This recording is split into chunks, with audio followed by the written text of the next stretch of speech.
My name is Nia Washington. I am 32 years old and somehow still healing from wounds my family inflicted.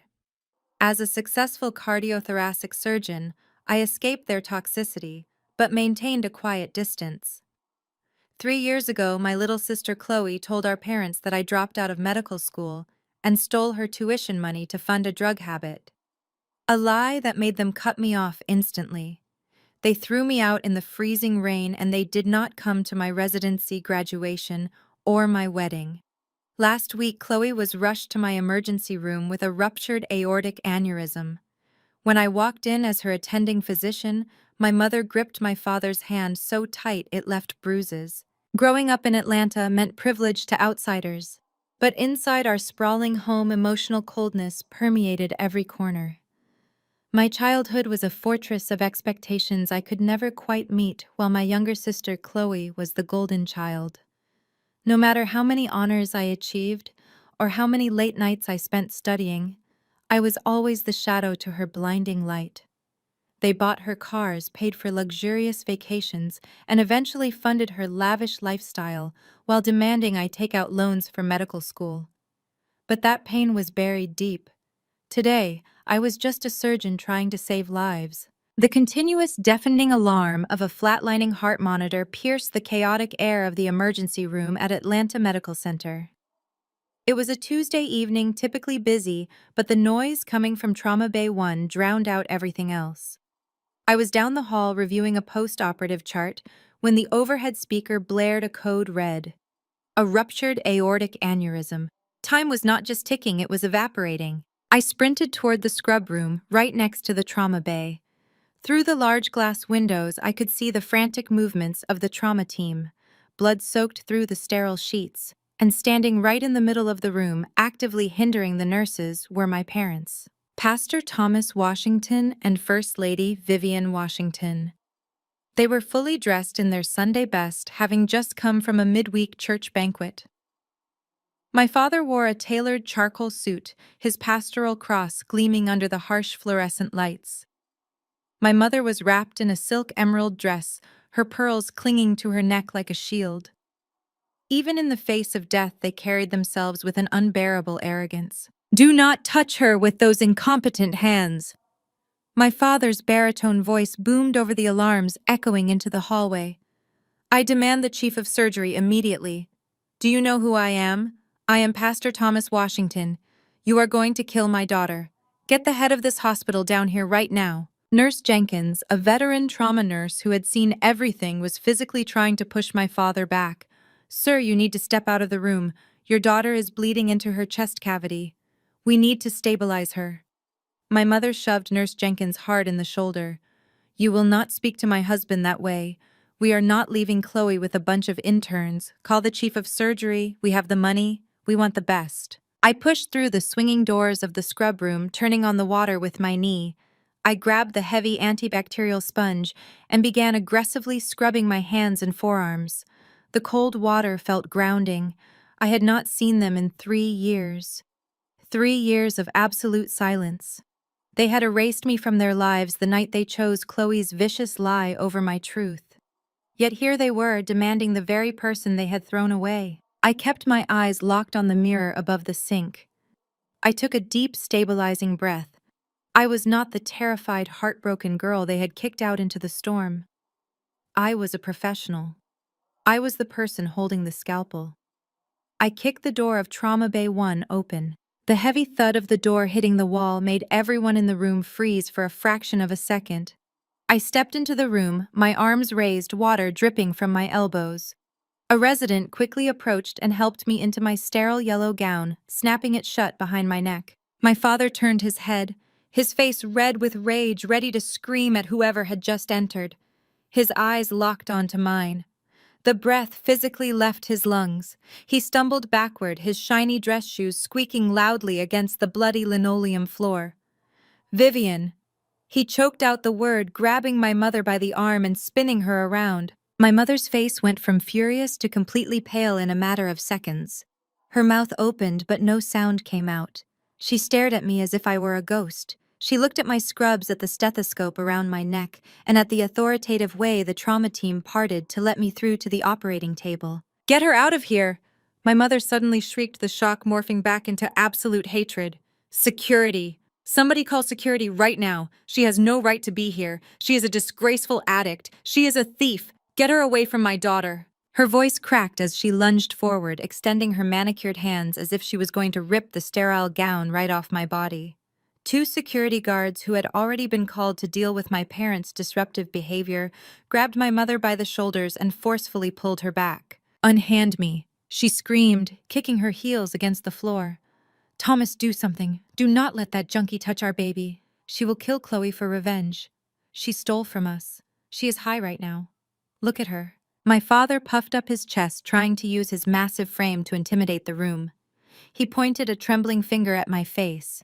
"Nia, if you take one step closer to that operating table, I will have you arrested. I will sue this entire hospital into the ground. You are not a doctor. You are a dropout, a failure. I know for a fact you do not have a medical license." I did not flinch. I did not raise my voice. I simply thrust my hands into the sterile gloves held open by the surgical tech. I snapped them over my wrists. I walked right past my screaming mother and my trembling father, stepping directly into the pool of Chloe's blood on the floor. I looked down at the table. Chloe was pale, her lips turning blue, her chest heaving sporadically as the ventilator forced air into her lungs. "BP is crashing, Dr. Washington." Nurse Jenkins said, her eyes fixed entirely on me, completely ignoring the screaming pastor in the corner. "Pressure is 60/40. We are losing her. Push 2 units of O negative and prep the massive transfusion protocol." I ordered, my voice steady, cutting through the chaos like a knife. "Get the OR ready. We have less than 10 minutes before her heart stops completely." "You are not listening to me," my mother shrieked again, fighting against the security guards. "This is my daughter. I have the right to refuse care. I refuse her. Get another surgeon." I finally stopped. I turned my head slowly and looked my mother dead in the eyes. The sheer volume of my silence commanded the entire room. Even the alarms seemed to quiet down under the weight of the tension. I looked at Nurse Jenkins. "Nurse Jenkins, would you please inform Pastor and First Lady Washington of the current surgical roster?" Nurse Jenkins stepped forward, her face a mask of pure professional ice. "Pastor Mrs. Washington.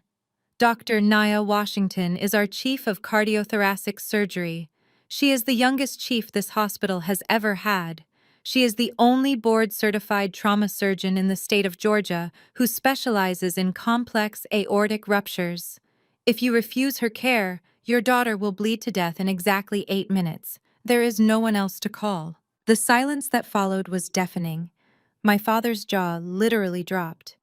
The man who made his living giving booming sermons to 10,000 people every Sunday was completely speechless.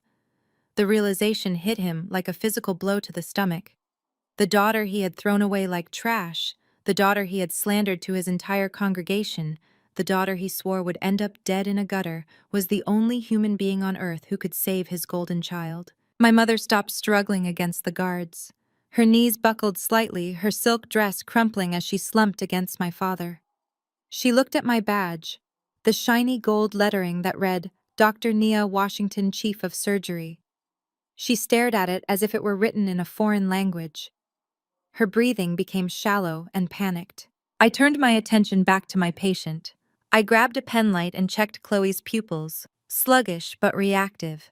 I reached out and took the surgical consent clipboard from the resident's hands. I turned back around and held it out directly toward my father. "You wanted the chief of surgery, Pastor Thomas." I said, my voice carrying no warmth, no familial affection, just absolute clinical detachment. "You got her. Now you have exactly 3 minutes to sign this consent form. If you do not sign it, I will walk out of this room, I will grab a cup of coffee, and I will call the coroner instead of the anesthesiologist. The choice is yours." My father's large manicured hands reached out, hovering over the clipboard. He looked at me, searching my eyes for the scared little girl he had banished into the freezing rain 3 years ago. He was looking for the daughter who had begged him to believe her, who had cried on the front porch while he changed the locks. But he found nothing. My eyes were entirely vacant of any emotion toward him. I had excised him from my heart with the same precision I used in the operating room. "Nia, please."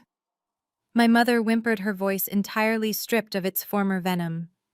She reached out to touch my arm, but I took a calculated step back, avoiding her grasp, as if she were carrying a contagious disease. "Do not touch my sterile gown, Vivian," I commanded sharply. The use of her first name hit her harder than a physical slap. She recoiled, covering her mouth with her hands. I tapped the pen against the metal clip of the board. "Tick-tock, Pastor. 2 minutes. Every second you spend hesitating is another ounce of blood your daughter loses. Do you want to pray about it, or do you want to act?" He snatched the pen from my hand. He hastily scribbled his signature on the bottom line, the paper tearing slightly under the pressure of his violent handwriting. He shoved the clipboard back into my chest, his eyes burning with a mix of utter humiliation and profound hatred. "If she dies on that table," he whispered, his voice trembling with dark malice, "I will destroy you. I will make sure you never practice medicine again." I smiled. It was a cold, terrifying smile. I handed the clipboard to Nurse Jenkins. "If she dies on that table, Thomas, it will be because her body gave out. But if she lives, it will be because I decided to save her. And do not ever threaten me in my hospital again." I turned my back on them. "Let us move her. Now," I shouted to the trauma team. The room erupted into synchronized action. The residents and nurses grabbed the rails of the gurney, pushing it forward with maximum speed. I walked ahead of them, my clogs clicking sharply against the tile floor. We burst out of the trauma bay, leaving my parents standing alone in the middle of a blood-stained room, completely stripped of their power, their pride, and their illusions. They were no longer the esteemed leaders of a megachurch. They were just two terrified people who had just realized they were entirely at the mercy of the daughter they had discarded. The heavy double doors of the surgical wing swung shut behind my team, but the peace lasted for exactly 4 seconds. The sound of heavy footsteps pounding against the polished linoleum echoed down the corridor. My father had recovered from his initial paralysis and was now fueled entirely by wounded pride and sheer desperation.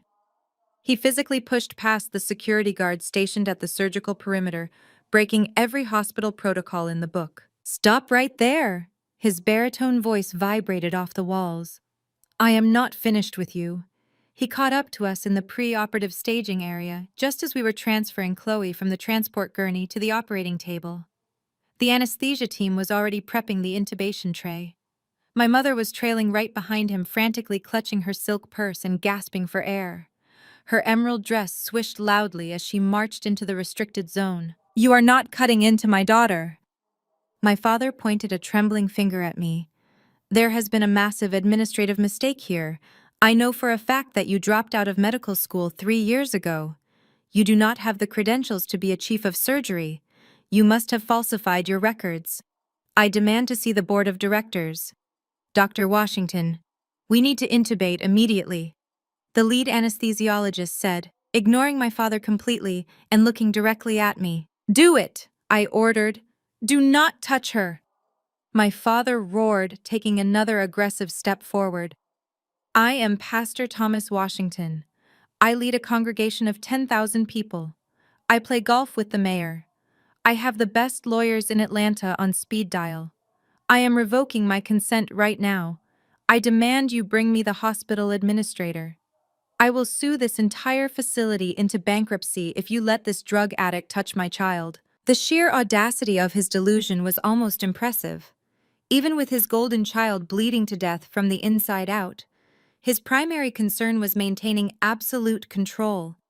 He could not stomach the reality that the daughter he had cast out was now holding the ultimate power over his family. He wanted to bend reality to fit his narrative. I turned away from the operating table.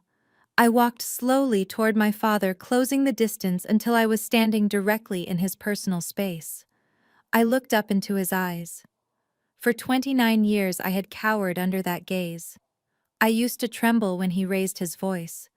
But today I felt absolutely nothing but clinical detachment.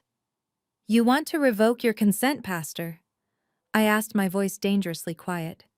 Yes. He spat back, his chest heaving. Get me a real doctor. I snapped my fingers at the circulating nurse. Nurse, please print a standard against medical advice, discharge form, and a liability waiver. Pastor Washington is choosing to let his daughter die. My father flinched. What are you talking about? I leaned in closer. I am the only board-certified cardiothoracic trauma surgeon in this hospital tonight. The next closest specialist is at Emory, and it will take a helicopter 45 minutes to get her there. She does not have 45 minutes. She has about 4, so you can revoke your consent.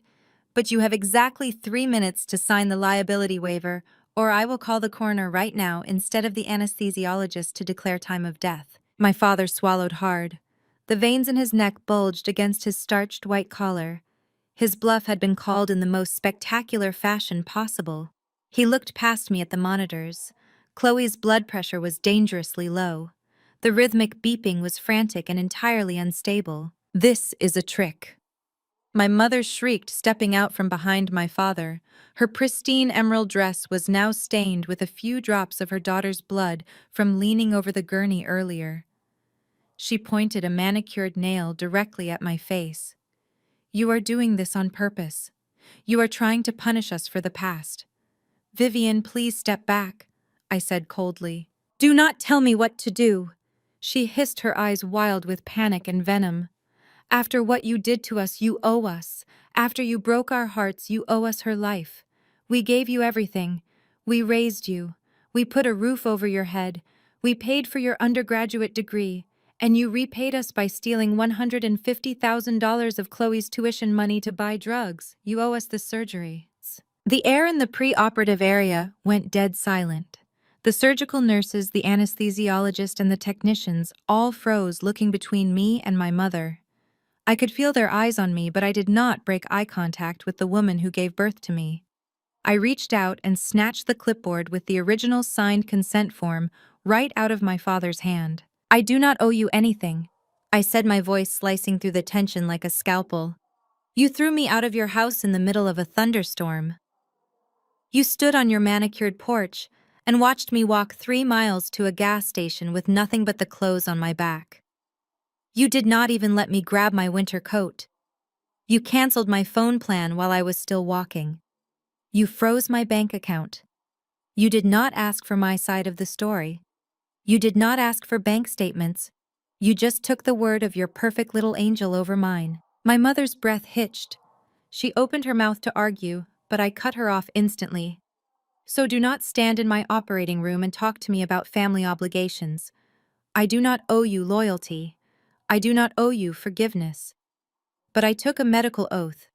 I swore to do no harm and to save lives regardless of who is lying on my table. I took an oath, Vivian. It is just too bad you and the good pastor never took yours seriously. My mother visibly recoiled as if she had been physically struck by my words. Her hand flew to her chest, clutching her pearls tightly. She looked at my father for backup, but he was completely silent, staring blankly at the floor. The righteous indignation had been thoroughly drained out of him, leaving only the pathetic reality of his current situation. I turned to the hospital security guards who had followed them down the hall. Escort the pastor and his wife to the surgical waiting room. If they try to breach the sterile doors again, call the Atlanta police and have them arrested for trespassing and interfering with a life-saving medical procedure. Yes, Dr. Washington, the taller guard said, stepping forward and grabbing my father firmly by the arm. Let us go, sir. My father did not resist this time. He let the guard pull him backward. My mother let out a loud, dramatic sob, grabbing my father's sleeve as they were escorted out of the restricted area. I watched them walk away, their shoulders slumped, their arrogant posture completely shattered. They were finally powerless. I took a deep breath, letting the toxic energy of my parents leave my body. I turned back to the surgical team. The monitors were still blaring. The situation was critical. All right, everyone, I announced, my voice projecting clearly across the room. We have a ruptured ascending aortic aneurysm. We are going to need to put her on cardiopulmonary bypass immediately. Let us get her chest open. I walked through the automatic doors into the freezing, sterile environment of operating room 4. The bright surgical lights blinded me for a fraction of a second before my eyes adjusted. Chloe was lying on the table, completely unconscious, the anesthesia already taking full effect. Looking at her pale face, I felt a strange sense of absolute detachment. This was the sister who had deliberately ruined my life. This was the girl who had lied flawlessly to protect herself, knowing it would completely destroy me. She had spent the last 3 years living in absolute luxury while I slept in my car and worked triple shifts to pay for my residency. She had everything handed to her on a silver platter.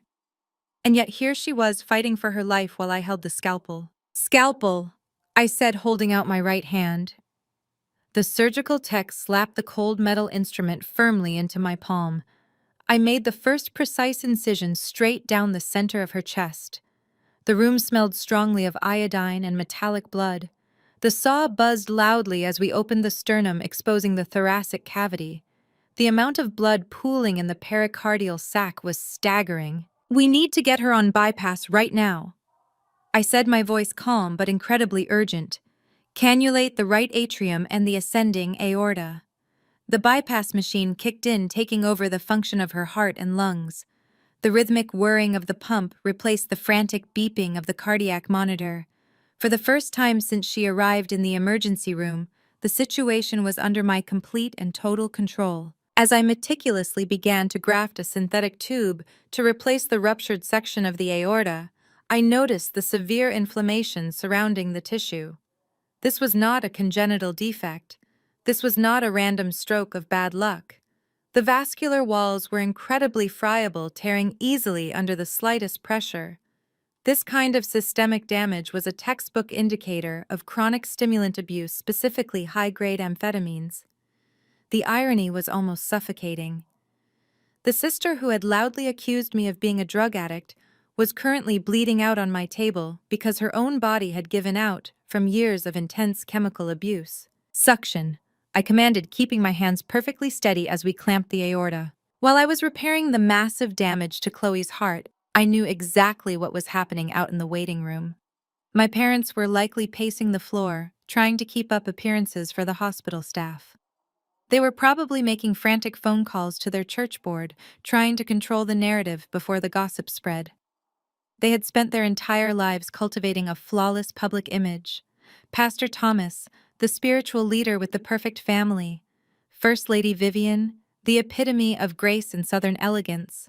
Chloe, the beautiful, successful daughter with the wealthy husband. And Nia, the dark secret they had successfully buried. But the ground beneath their carefully constructed kingdom was crumbling fast. They were completely stripped of their control, forced to wait in agonizing silence, knowing that their entire world rested in the hands of the daughter they had completely discarded. They had no idea that the nightmare was just beginning, and that the arrival of their wealthy son-in-law would be the spark that burned their entire facade to the ground. The final stitch went in flawlessly. I stepped back from the operating table, letting out a slow, controlled exhale. The bypass machine was successfully weaned off, and Chloe's damaged heart was finally beating on its own again. It was a fragile rhythm, but it was stable. I looked up at the digital wall clock mounted above the observation window. We had been in the thick of it for nearly 3 hours, fighting against a relentless ticking clock of catastrophic internal blood loss. I instructed my senior resident to finish closing the chest cavity using the standard wire circlage and to prep her for immediate transport to the surgical intensive care unit. Stripping off my blood-soaked surgical gown and heavy latex gloves, I tossed them forcefully into the red biohazard bin. The physical exhaustion was beginning to set deeply into my shoulders, tightening the muscles in my neck, but my mind was sharper than it had ever been. I walked over to the stainless steel scrub sink and washed my hands, letting the freezing cold water run over my skin for a long moment. The surgical crisis was officially over, but the real operation, the dismantling of my toxic family, was just about to begin outside these sterile walls. I pushed through the heavy double doors of the restricted surgical wing and headed down the long, pristine corridor toward the main family waiting area. As the attending surgeon, it was my responsibility to deliver the standard post-operative update to the family.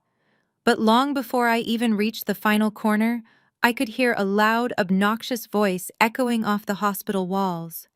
It was a voice I had not heard in 3 long years, but it still carried the exact same irritating cadence of unearned confidence and forced bravado. Jamal Davis had finally made his grand entrance. I paused just out of sight, leaning my shoulder slightly against the cold wall to observe the scene unfolding in the waiting room. Jamal burst through the main elevator doors, playing the role of the frantically devastated husband to absolute perfection. But his physical appearance told an entirely different story to anyone paying close attention. He was wearing a designer suit, but the fabric was heavily wrinkled and creased, as if he had been sitting slouched in a smoky lounge for the past 5 hours. Even from 20 feet away, the distinct, overpowering smell of expensive bourbon and incredibly cheap floral perfume wafted off his clothes, completely masking the sterile bleach scent of the hospital. His silk tie was loosened, his collar was unbuttoned, revealing a thick gold chain, and his eyes were heavily bloodshot.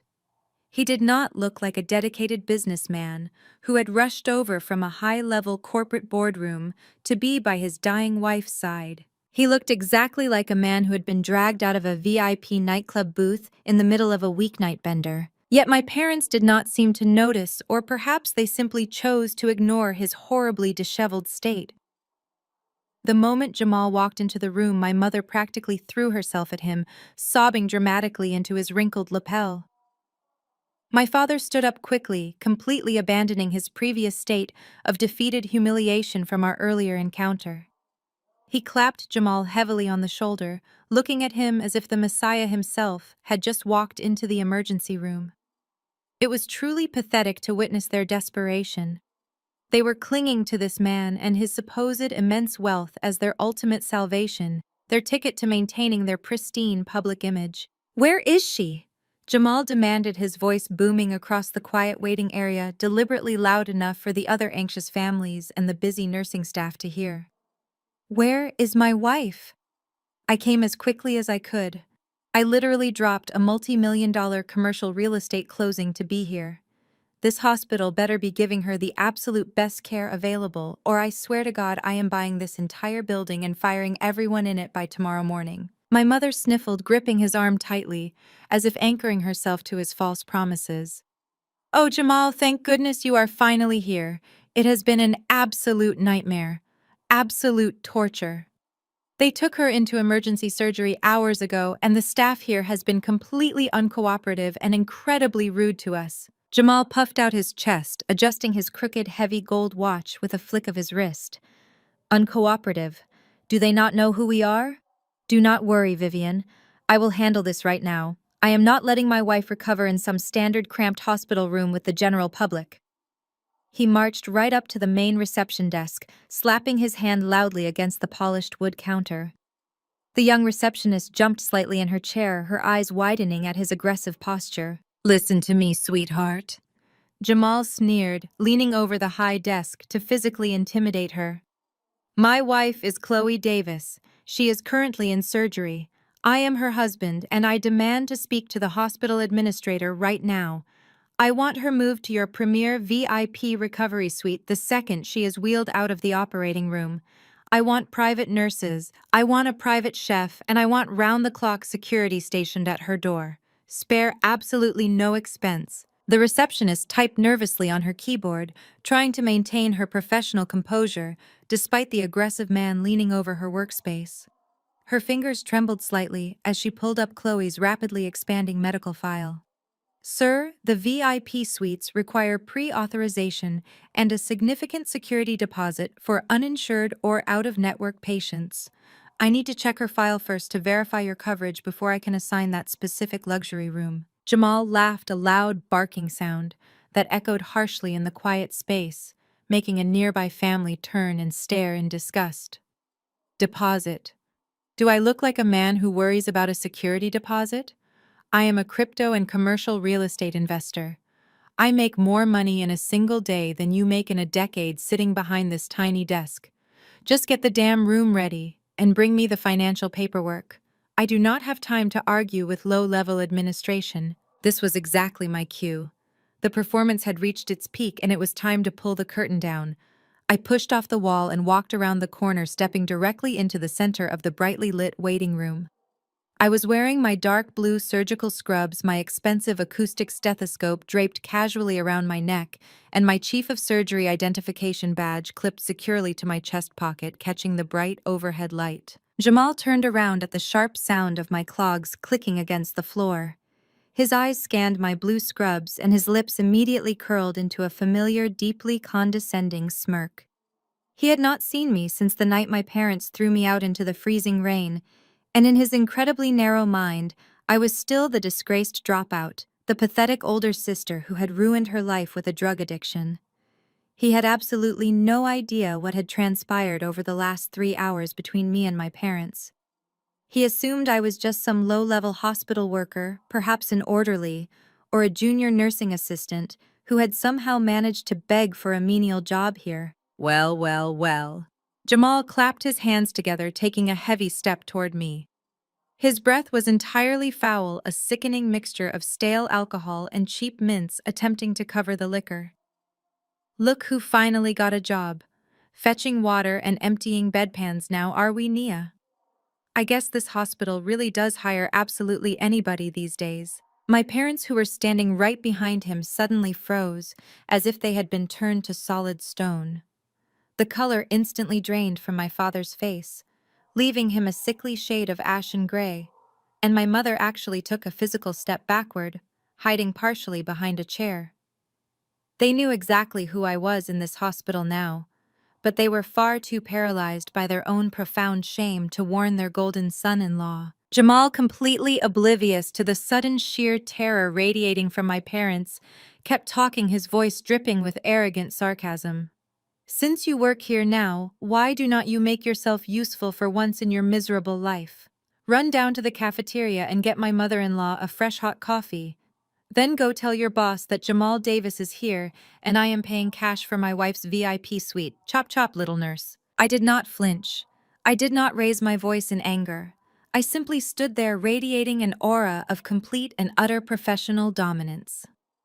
I looked him up and down, taking in the cheap synthetic fabric of his supposedly designer suit, the scuffed leather of his unpolished shoes, and the desperate hollow look in his eyes that only a con artist wears when his massive lies are finally about to catch up with him. I reached into the front pocket of my scrub top and pulled out the preliminary hospital billing clipboard.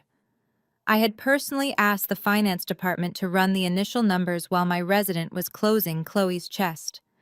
I took 2 slow, deliberate steps forward, closing the distance between us until he had to look down slightly to meet my unwavering gaze. I held my ground with the posture of someone who owned the very floor he was standing on. I simply smiled.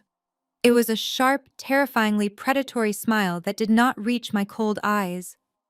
I extended my right arm and pressed the heavy clipboard directly into his chest, forcing him to grab it or let it clatter loudly to the floor. Great. I said, my voice incredibly smooth and dangerously calm, perfectly projecting across the dead silent waiting room. The VIP deposit is exactly $50,000. Finance is straight down the hall to your left. Let us see if that crypto portfolio you constantly brag about is actually real. Jamal looked down at the clipboard. His bloodshot eyes scanned the itemized list of surgical fees, operating room costs, and the massive $50,000 cash deposit required up front for the luxury suite he had just loudly demanded. The smug, arrogant smirk vanished from his face, instantly replaced by a sudden, sickening wave of genuine panic. He swallowed hard, his Adam's apple bobbing nervously as his hands began to visibly tremble against the cold metal edges of the clipboard. He looked back up at me, his mouth opening and closing, but no sound came out. The great Jamal Davis, the supposedly wealthy savior of my family, was completely speechless. I watched the color drain from Jamal's face as his eyes darted across the itemized estimate. He opened his mouth again, but quickly snapped it shut, swallowing hard. Finally, his survival instincts kicked in, and he forced a loud, obnoxious laugh that sounded completely hollow. 50 grand! He scoffed, waving the clipboard in the air as if it were a minor inconvenience. Is that all? I thought you were talking about real money, Nia. I will have this handled in 2 minutes. Come on, Pastor Thomas Vivian. Let us go show this hospital how the Davis family operates. He turned sharply on his heel and marched down the brightly lit corridor toward the administrative wing. My parents exchanged a quick, relieved glance, their faith in their golden son-in-law momentarily restored by his sheer bravado. They hurried after him, their footsteps echoing loudly against the polished floor. I adjusted my stethoscope and followed them at a slow, leisurely pace. I had no intention of missing the impending collision between Jamal's massive ego and cold, hard reality. The finance department was located at the end of the hall behind a wide glass partition. Several administrative clerks sat behind computers processing admissions and discharges. I stood casually near a water cooler just outside the glass, watching the scene unfold like a silent movie. Jamal marched up to the counter, occupied by a seasoned billing specialist named Brenda. Brenda was a no-nonsense woman who had worked at Atlanta Medical Center for 20 years. She did not care if you were a celebrity, a politician, or a pastor. She only cared about cleared funds. Jamal slapped the clipboard loudly onto her counter. My wife is Chloe Davis. I am here to pay the $50,000 VIP room deposit. Run it. He reached into his tailored jacket pocket and pulled out a heavy black metal credit card, tossing it onto the counter with an arrogant flick of his wrist. It landed with a loud, distinct clink. My parents stood right behind him, standing tall and proud. My father even puffed out his chest, looking around the waiting area to see if anyone was witnessing the immense wealth of his family. I noticed two nurses who attended my father's church standing near the elevator banks, watching the interaction with curious expressions. Brenda picked up the black card without a single change in her completely neutral expression. She typed Chloe's name into the system, pulled up the pending surgical account, and ran the card through the heavy terminal on her desk. The machine beeped a sharp, low tone. Brenda looked at the screen. Declined, she said flatly. Jamal's confident posture faltered for a fraction of a second. What? That is impossible. Run it again. The chip is probably dirty. I just bought a brand new Porsche with that card yesterday. Brenda sighed and wiped the chip on her sleeve before inserting it again. The machine processed for 3 agonizing seconds before emitting the exact same low beep. Declined, sir, she repeated, her voice carrying a little further this time. My father frowned, leaning slightly over Jamal's shoulder. Jamal, is everything all right? It is fine, Pastor. Jamal stammered, his voice pitching up half an octave. It is just a security freeze. You know how these high-security banks are. When you make a massive commercial real estate acquisition, they temporarily lock the accounts to prevent fraud. I just closed a $3 million deal this morning. The fraud department must have flagged the hospital charge as unusual activity. He frantically dug into his wallet, pulling out a silver platinum card and shoved it across the counter. Here, use this one. It is my backup travel account. Brenda took the silver card and swiped it. Beep. Declined. Jamal's hands started shaking. He pulled out a third card, a standard blue bank debit card. Run this one. Beep. Declined. The silence in the finance department was absolute. The 2 church member nurses by the elevators were now openly staring, their eyes wide with poorly concealed gossip. My mother's face turned a brilliant shade of crimson. Her perfectly manicured hands gripped her silk purse so tightly, her knuckles turned completely white. Sir, I have run 3 different cards from 3 different banks, Brenda said, her voice devoid of any sympathy. All of them are returning insufficient funds codes, not fraud alerts. Insufficient funds. That means there is no money in these accounts. That is a lie. Jamal shouted, slamming his fist against the counter. Your machine is broken. My accounts are loaded.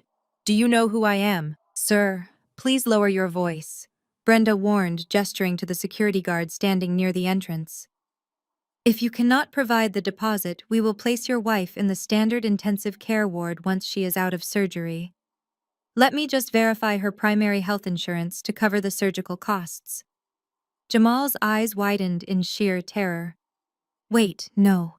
Do not check the insurance. Just give me 10 minutes to call my wealth manager. But Brenda was already typing rapidly on her keyboard. She squinted at the screen and then looked up over her glasses, staring directly at my parents. Pastor Washington, I see here that Chloe is listed as a dependent under her husband's policy, but this premium plan was canceled 8 months ago, Brenda stated clearly. My father stepped forward, completely ignoring Jamal now. Canceled? What do you mean canceled?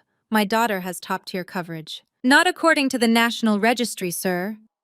Brenda turned the monitor slightly so he could see the glaring red text.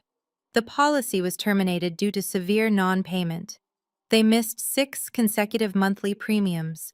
As of right now, Chloe Davis is completely uninsured. The estimated cost for a complex aortic repair and a standard ICU stay is upwards of $300,000. My mother let out a small strangled gasp. She looked at Jamal, her eyes wide with a mixture of absolute horror and dawning realization. Jamal, the man who claimed to own multiple commercial plazas. Jamal, the man who bragged about buying his wife diamond tennis bracelets. Jamal, the man whose lifestyle my parents had been secretly funding to keep up appearances. He was broke, worse than broke. He was a complete fraud who had let his wife's health insurance lapse while claiming to be a millionaire. Jamal took a step back, holding his hands up defensively. It is an administrative error, Vivian. I swear to you my accountant was supposed to pay those premiums. I will fire him tomorrow. I just need to make one phone call to my bank and clear this up. Just give me 10 minutes. He turned and practically sprinted away from the billing desk, pushing past the nurses and disappearing down the hallway toward the cafeteria. He was fleeing the scene of his own financial crime, leaving my parents standing at the counter completely exposed. The reality of the situation crashed down on my father. He looked at the 2 nurses from his congregation who were now actively whispering to each other. By Sunday morning, the entire 10,000-member church would know that the pastor's wealthy son-in-law could not even afford a hospital copay and that his golden daughter was uninsured. For a man whose entire identity was built on the perception of generational wealth and divine blessing, this was a fate worse than death. We need to pay this right now, my father hissed, grabbing my mother's arm. Vivian, do you have the emergency card, the one from the retirement trust? My mother looked at him as if he had lost his mind. Thomas, that money is for our retirement. It took us 20 years to save that. We cannot just drain $50,000 right now. What about the church renovations? Vivian, look around. My father whispered furiously, his teeth clenched tight. Sister Mary and Nurse Hopkins are standing right over there. If we do not pay this deposit right now, the entire congregation will know Jamal is broke. They will know we are exposed. Pay the deposit. We will force Jamal to wire us the money tomorrow morning when his accounts unfreeze. My mother's entire body trembled. She knew exactly what Jamal was now. The veil had been lifted. The excuses about frozen accounts and bad accountants were obvious lies. But the crushing weight of their public image forced her hand. She could not bear the thought of being pitied by the women in her social circle. She could not stomach the idea of being exposed as a fraud by association. With a look of pure, unadulterated venom directed at the hallway where Jamal had just fled, my mother unzipped her designer purse. Her hands shook violently as she pulled out a simple blue debit card. It was not a flashy metal card. It was the joint retirement account they had spent decades building. She handed it to Brenda, her eyes filling with tears of extreme resentment and profound humiliation. Run it! My mother choked out the words, tasting the bitter ashes of her own foolish pride. Run it for the full 50,000. Brenda took the card and swiped it. The machine processed for a moment and then printed a long receipt. Approved, Brenda said, tearing off the slip and handing it to my mother along with a pen. Sign at the bottom, please. My mother signed her name with aggressive, jagged strokes. She snatched her card back and shoved it into her purse. She turned around, her chest heaving as she stared at my father. They had just drained a massive portion of their life savings to cover the lies of a man they had chosen over their own flesh and blood. They had thrown me away for nothing. I stood quietly by the water cooler, watching their entire world begin to fracture. The financial facade had officially cracked, revealing the rot underneath. But I knew this was only the very first layer of the onion. Jamal's empty bank accounts were nothing compared to the medical reality I was about to deliver. I turned around and headed back toward the surgical waiting area to prepare the next devastating blow. I walked slowly back toward the main surgical waiting room, my clogs echoing lightly on the pristine tile. The heavy air of the hospital seemed to press down on the corridors, but I felt entirely weightless. By the time I rounded the final corner, my parents were already back in their seats looking completely drained. My father was staring blankly at the beige wall, his posture slumped. My mother was clutching her expensive leather purse to her chest as if it were a life preserver. Jamal had slinked back into the room looking like a cornered animal, his previous bravado entirely evaporated.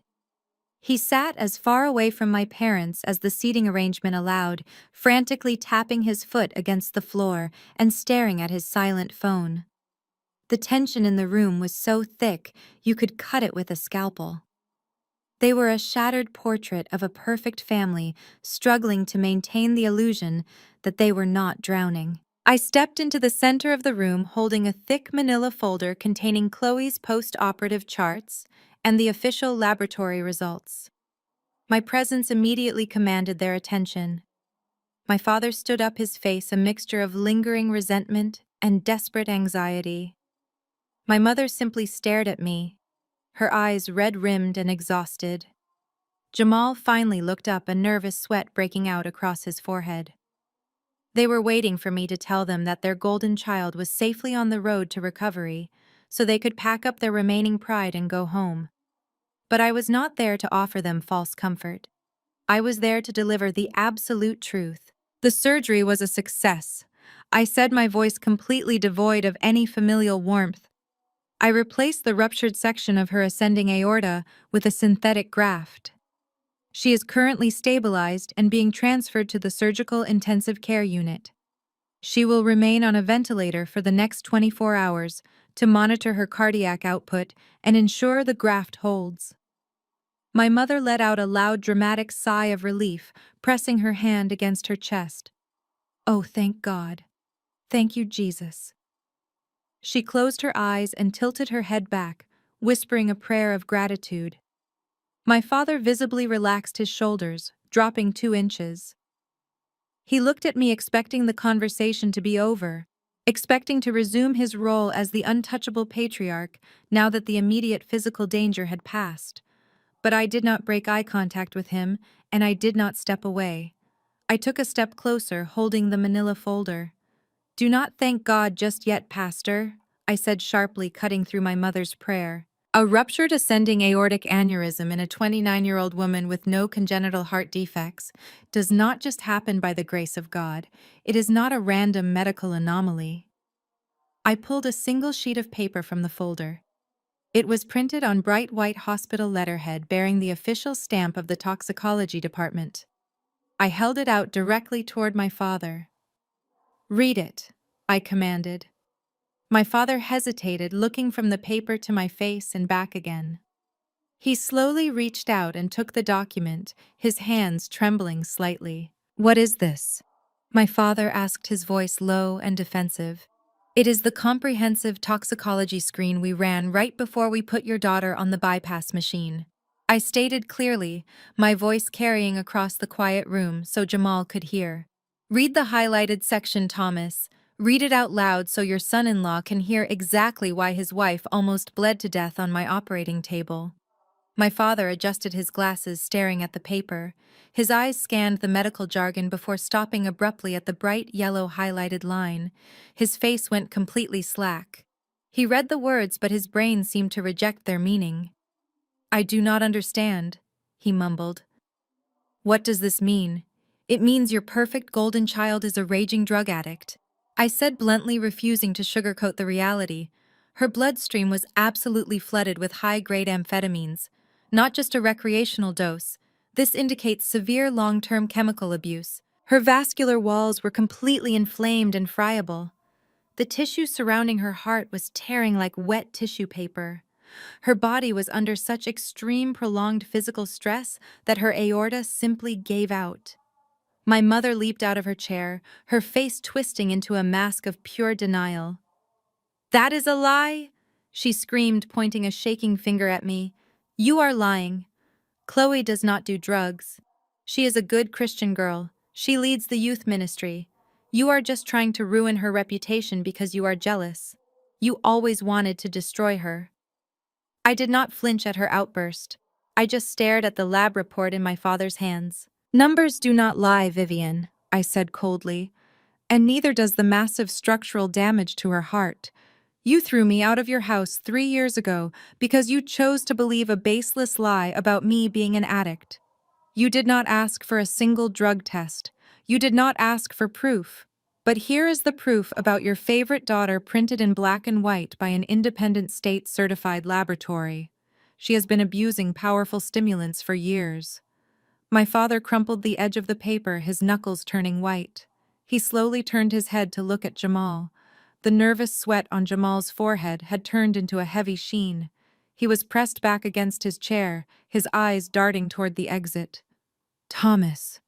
My father growled, taking a menacing step toward the man he had been praising just an hour ago. What is going on in your house? What kind of marriage is this? Jamal held his hands up in a placating gesture. Pastor, listen to me. I did not know. I swear I had no idea she was taking anything. She said she was taking diet pills to lose weight for the church gala. I swear to you I did not know it was serious. You are her husband. My father roared, his voice echoing violently in the small space. You live in the same house. You share the same bed. How could you not know your wife is a drug addict? My father advanced on Jamal, grabbing the lapels of his wrinkled designer suit and hauling him roughly to his feet. You are supposed to be providing for her. My father yelled, shaking Jamal violently. Instead, you let her insurance lapse and turn into an addict right under your nose. What kind of man are you? The sheer terror of being exposed pushed him over the edge into aggressive retaliation. He shoved my father backward, breaking his grip. Do not you dare look at me and judge my marriage! Jamal shouted, his face twisted in ugly rage. You want to know why she is stressed out. You want to know why she is swallowing pills to keep herself awake and functioning. It is because of you two. My parents froze, stunned by the sudden vicious counterattack. Jamal pointed an accusing finger directly at my mother. She has been stressed because you two parasites will not stop begging us for money. Every single week it is another sob story. You need 10,000 for the church roof. You need 20,000 to host the pastoral retreat. You need cash to maintain your massive house because you are secretly drowning in debt. My mother gasped, covering her mouth with her hand. Jamal, keep your voice down. She hissed, glancing frantically around the waiting room to see if anyone was listening. I will not keep my voice down, Jamal yelled, stepping toward her. You parade us around your congregation like we are your personal bank account. You put so much pressure on Chloe to look like the perfect wealthy daughter that she was literally working herself to death trying to keep up the charade. You two are the reason she is lying in that bed. You bled us dry. You drove her to this. The holy perfect family had officially turned on each other. My father lunged at Jamal, his fists clenched, ready to strike. Jamal braced himself, raising his arms to fight back. My mother screamed, trying to pull them apart, her silk dress tearing at the seam. They were eating each other alive right there in the waiting room, destroying their public image. I watched the chaos unfold, my face a mask of calm indifference. The first domino had fallen, and the entire kingdom was collapsing exactly as it was meant to. I did not need to raise my voice to destroy them. They were doing the work for me, tearing down their own empire of lies brick by miserable brick. Jamal abruptly backed away from my father, pushing his hands through his messy hair. He turned on his heel and stormed to the far corner of the waiting room, sinking into a vinyl chair and burying his face in his hands. He looked completely defeated, a pathetic shadow of the arrogant man who had marched into the hospital demanding a VIP suite.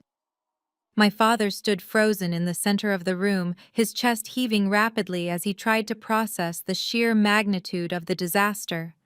Not only was his golden daughter a severe drug addict whose body had just failed her, but she was completely uninsured. The estimated $300,000 medical bill hung over their heads like an executioner's blade. And the son-in-law, who was supposed to be their financial savior, was actually a parasite who had bled them completely dry. My mother collapsed back into her chair, covering her face with trembling hands. "We are ruined, Thomas," she whimpered, her voice barely a whisper. "We just drained $50,000 from our retirement account just for the deposit. We have nothing left to pay the surgeon. We have nothing left to pay the hospital. If the congregation finds out about the drugs and the money, they will force you to resign. The church board will strip you of your title. We will lose the parsonage. We will lose everything we have built." "Do not panic, Vivian," my father snapped, though his own voice was shaking with thinly veiled terror. "I am still the pastor of a 10,000-member congregation. I have connections. I have wealthy friends. We just need a short-term bridge loan to cover these hospital expenses until I can figure out a way to liquidate some of Jamal's remaining assets." He glared across the room at Jamal. Assuming this useless fraud actually has any assets left to liquidate, he frantically dug his mobile phone out of his suit pocket and began pacing the length of the waiting room. He walked past me without making eye contact, retreating to a slightly secluded alcove near the vending machines. But the hospital corridor was quiet, and his desperate, hushed voice carried perfectly down the hall. I leaned casually against the nurse's station, crossing my arms over my chest and listening intently as the great pastor Thomas Washington began begging for his financial life. "Deacon Miller," my father said, forcing a hearty, confident tone that sounded painfully hollow. "Yes, it is Pastor Thomas. Listen, I hate to call you so late, but we have a bit of a family emergency. Chloe is in the hospital. Yes, she had a minor cardiac event, but she is fine now. The issue is there was a mix-up with her insurance paperwork. I need a quick personal loan of about $50,000 just to cover the immediate out-of-pocket costs. I can pay you back with interest next month." There was a long pause as my father listened to the response. His forced smile slowly vanished, replaced by a tight grimace. "I understand, Deacon," he replied, his voice hardening. "Yes, I know I already borrowed $20,000 for the church roof repair last month. But this is a medical emergency for my daughter. Are you sure you cannot extend a line of credit?" "Hello?" He pulled the phone away from his ear, staring at the screen in disbelief. Deacon Miller had hung up on him. My father cursed under his breath, swiping furiously on his screen to find the next contact. He dialed another number, pacing faster now, his leather shoes squeaking sharply against the polished floor. "Brother Harrison," he started again, his tone slightly more desperate this time. "Yes, Pastor Thomas here. I am in a bind. I need to ask a massive favor. I need to borrow some cash tonight. Yes, I know about the previous loan. Listen, Harrison, I am good for it.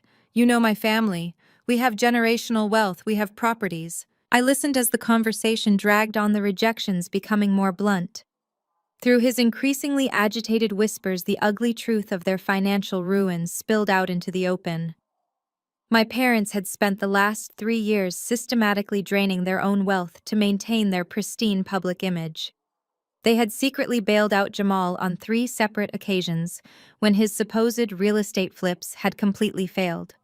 They had taken out loans from their own church deacons, using the church building fund as collateral to keep Jamal's fake crypto investment firm afloat. They did all of this simply because they could not bear the social embarrassment of admitting their perfect daughter had married a con artist. They chose to finance a lie rather than face the truth. And now the well was completely dry. "Harrison, please listen to me," my father begged, his voice cracking.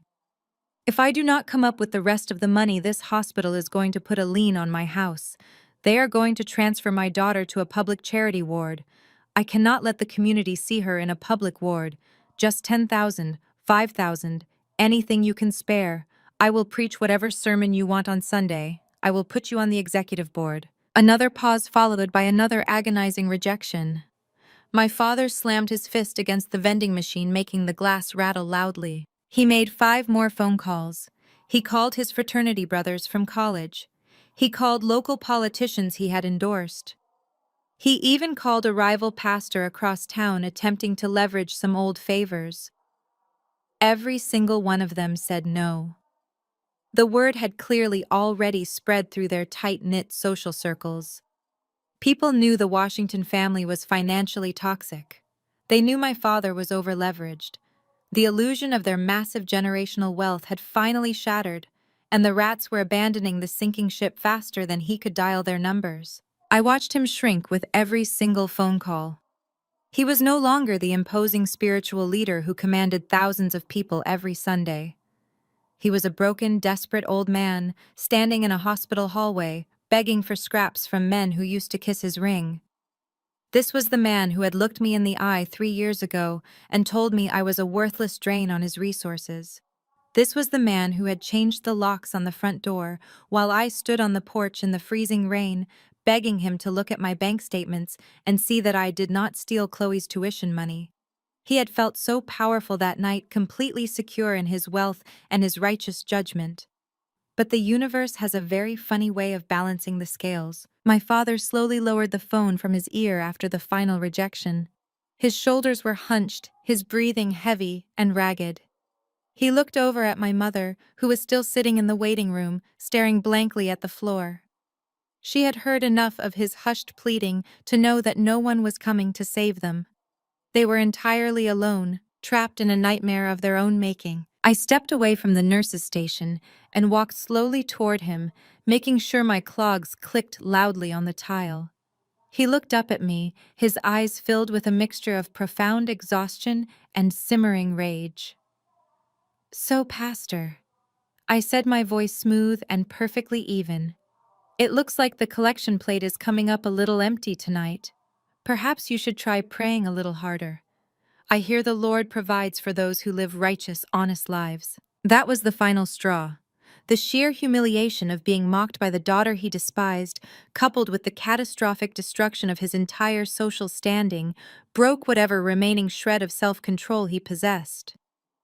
His face contorted into a mask of pure, unadulterated fury. He let out a primal roar of frustration, lifting his expensive smartphone above his head and hurling it violently down the hallway. The device smashed directly into the solid concrete wall with a loud explosive crack, shattering into dozens of sharp pieces.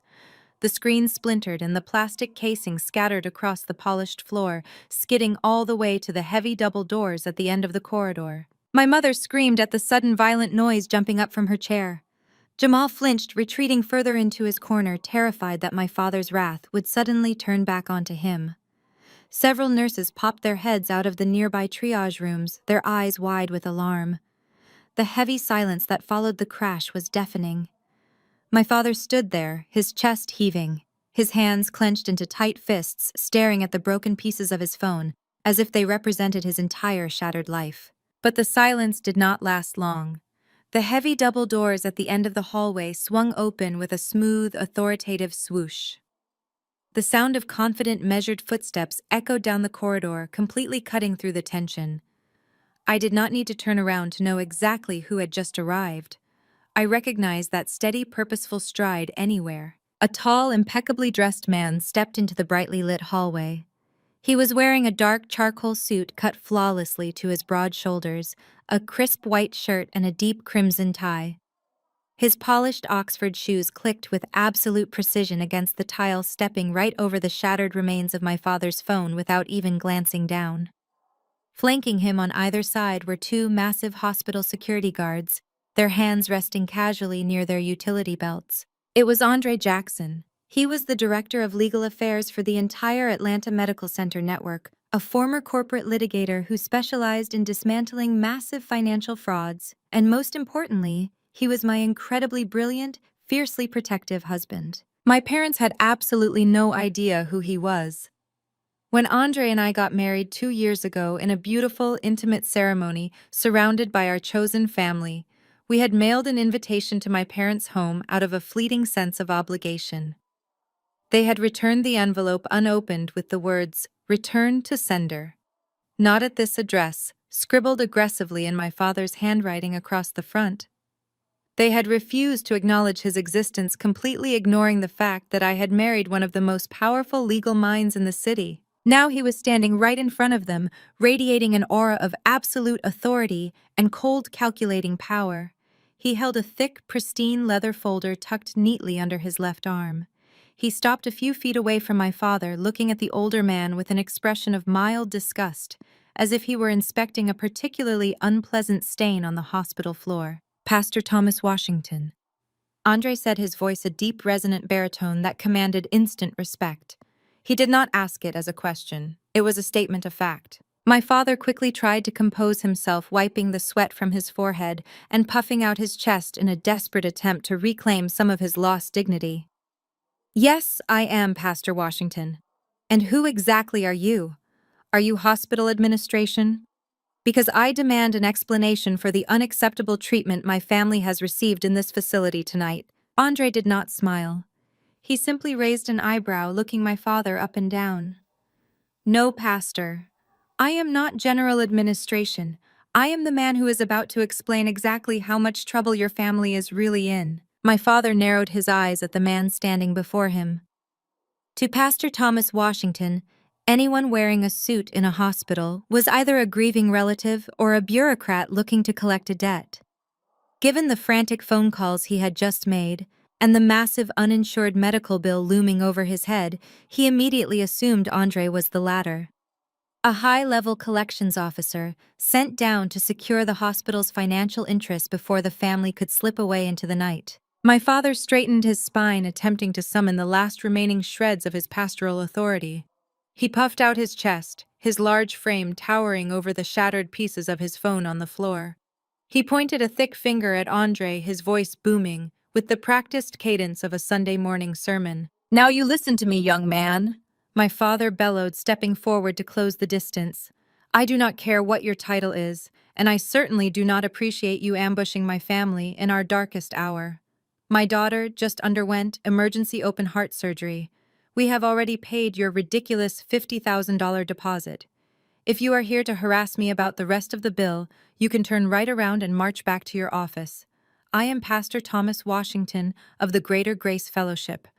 I shepherd a flock of 10,000 souls in this city. You will not intimidate me with your legal threats. We will set up a payment plan when my accountant reviews the itemized charges on Monday morning." Andre did not flinch. He did not step back. He simply watched my father with the calm, analytical gaze of a predator, observing a particularly loud but entirely harmless prey. He let my father finish his grand speech, allowing the empty threats to hang in the sterile hospital air for a long, uncomfortable moment. Then Andre slowly opened his pristine leather folder. "I assure you, Pastor, I am not here to negotiate a payment plan." Andre said, his voice dangerously quiet, forcing my father to lean in slightly to hear him. "And I am not here to collect a debt. At least not the one you are currently thinking about." My mother stepped out from behind my father, her eyes darting nervously between the two men.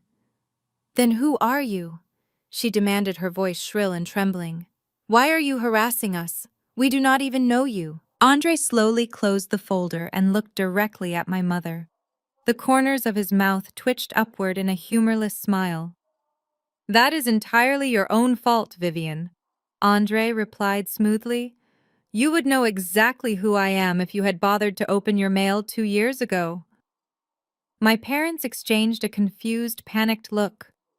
Jamal, who had been hiding in the corner, slowly stood up, sensing the massive shift in the room's power dynamic. Andre buttoned his suit jacket and took one deliberate step closer to my parents. "I am Andre Jackson. I am the Director of Legal Affairs for the Atlanta Medical Center Network. But more importantly, I am the man whose wedding invitations you so graciously returned to sender with the words, 'Not at this address,' scribbled across the front in red ink. I am Nia Washington's husband." The reaction was instantaneous and entirely physical. My father actually staggered backward, his shiny dress shoes slipping slightly on the polished tile. All the air left his lungs in a sudden sharp wheeze. His face drained of whatever color had returned, leaving him looking sickly and incredibly old. My mother gasped, covering her mouth with both hands, her eyes wide with unadulterated shock.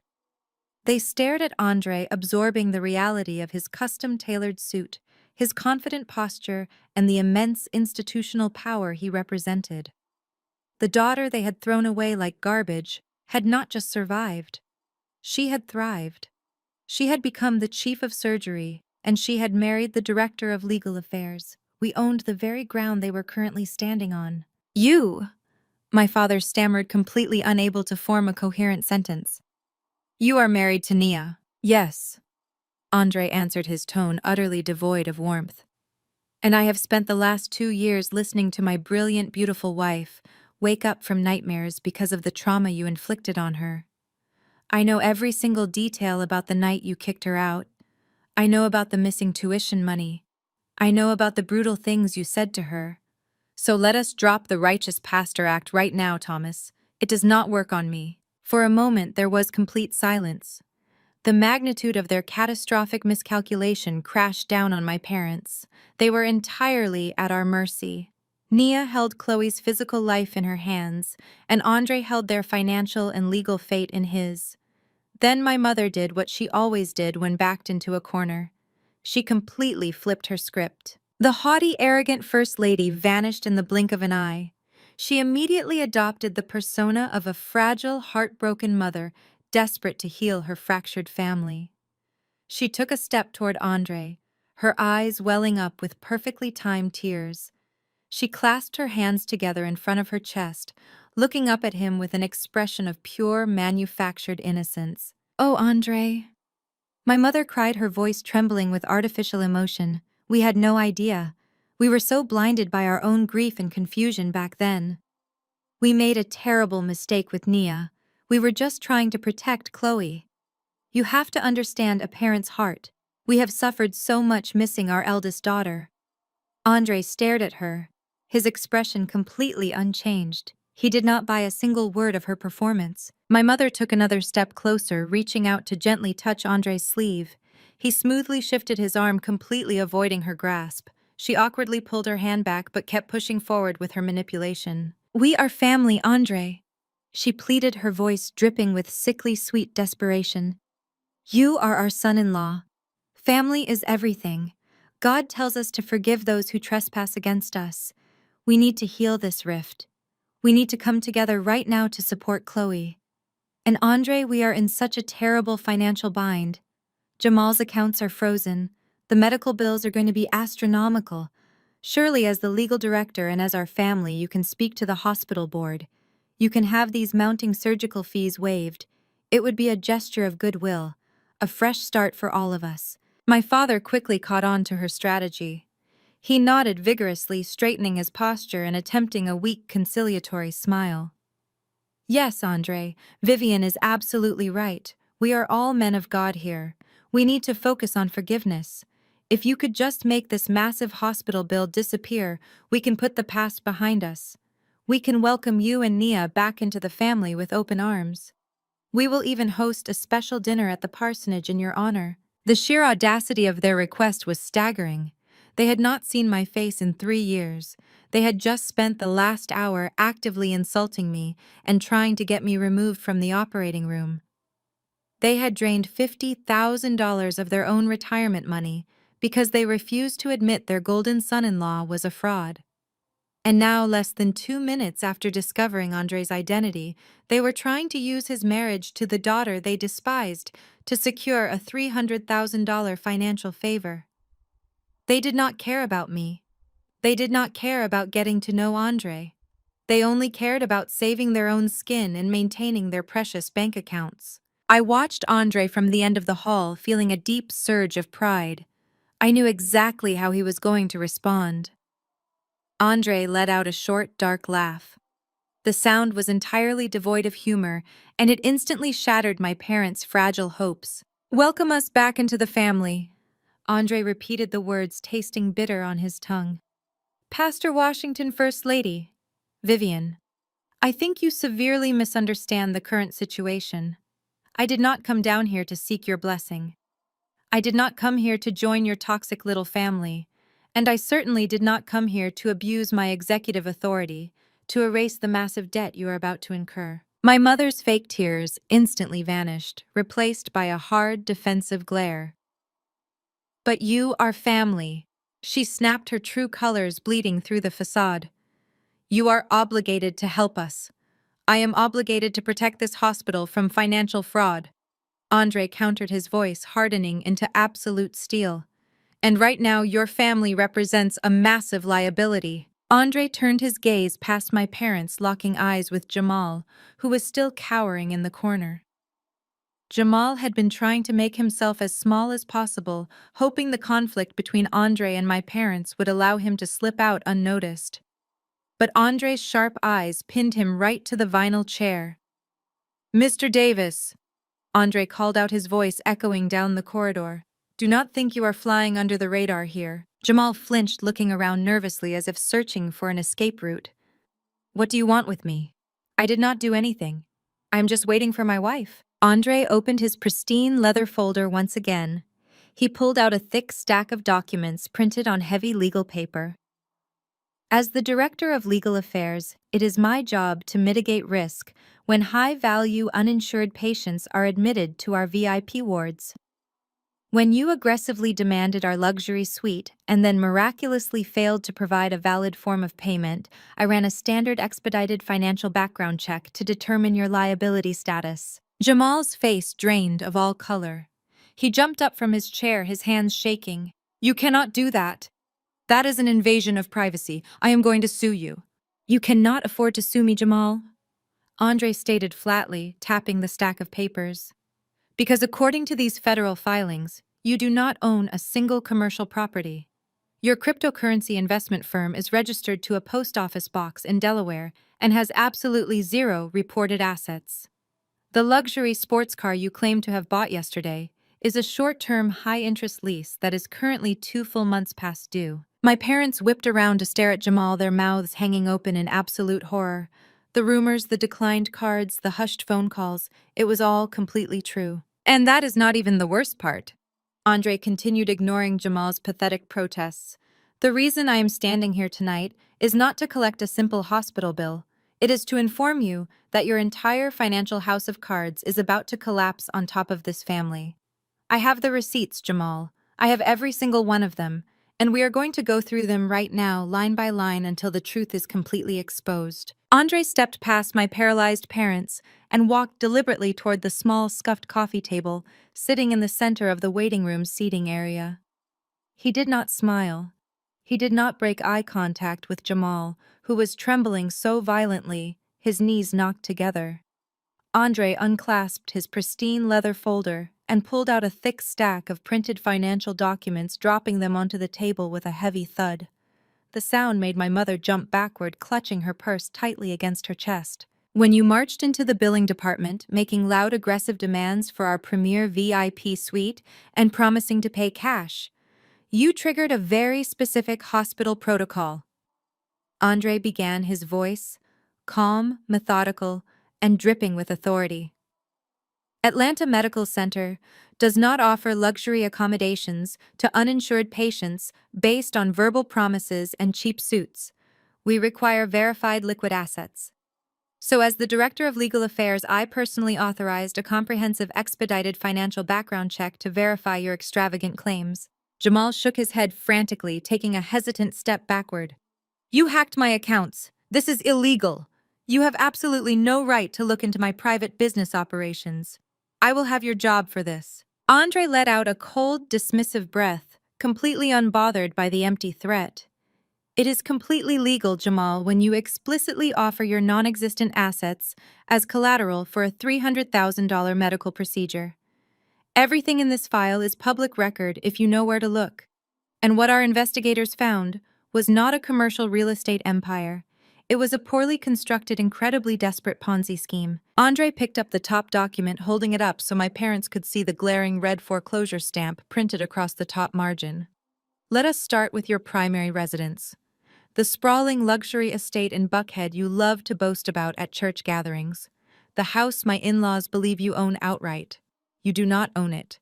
You have been renting it on a month-to-month lease, which you defaulted on 4 months ago. The formal eviction notice was filed last week. You and Chloe were going to be physically removed from the premises by the county sheriff on Friday morning." My mother let out a strangled gasp, sinking heavily into a nearby vinyl chair. "No, that is impossible," she stammered, her eyes wide with denial. He hosted our church leadership retreat there just last month. He catered the entire event. He hosted it with money he stole from other unsuspecting investors, Vivian. Andre corrected her sharply, his tone leaving absolutely no room for argument. He picked up another document. Here are the corporate filings for his cryptocurrency investment firm. It is registered in Delaware to a virtual post office box. There is no physical office. There are no employees. He has reported zero taxable corporate income for the last 3 consecutive years. The only money moving into this shell account comes from individual private investors. Investors he actively recruits from your own congregation, Pastor Thomas. And the money does not go into crypto. It goes directly to paying off his previous investors, just enough to keep them quiet, while he pockets the rest to fund his leased Porsche and his failing, pathetic lifestyle. My father stood perfectly still, his skin turning an alarming shade of gray. His eyes were completely glazed over, staring at the stack of documents as if they were venomous snakes ready to strike. He could not speak.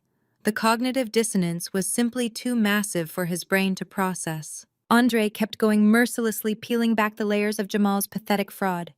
Your credit score is hovering in the low 400s. You have 3 different civil judgments against you for unpaid contractor fees. That expensive diamond tennis bracelet you bought Chloe for her birthday last year was purchased on a high-interest store credit card that was sent to collections 90 days later. You are completely, entirely broke, Jamal. In fact, factoring in your outstanding liabilities, you have a negative net worth of nearly $2 million.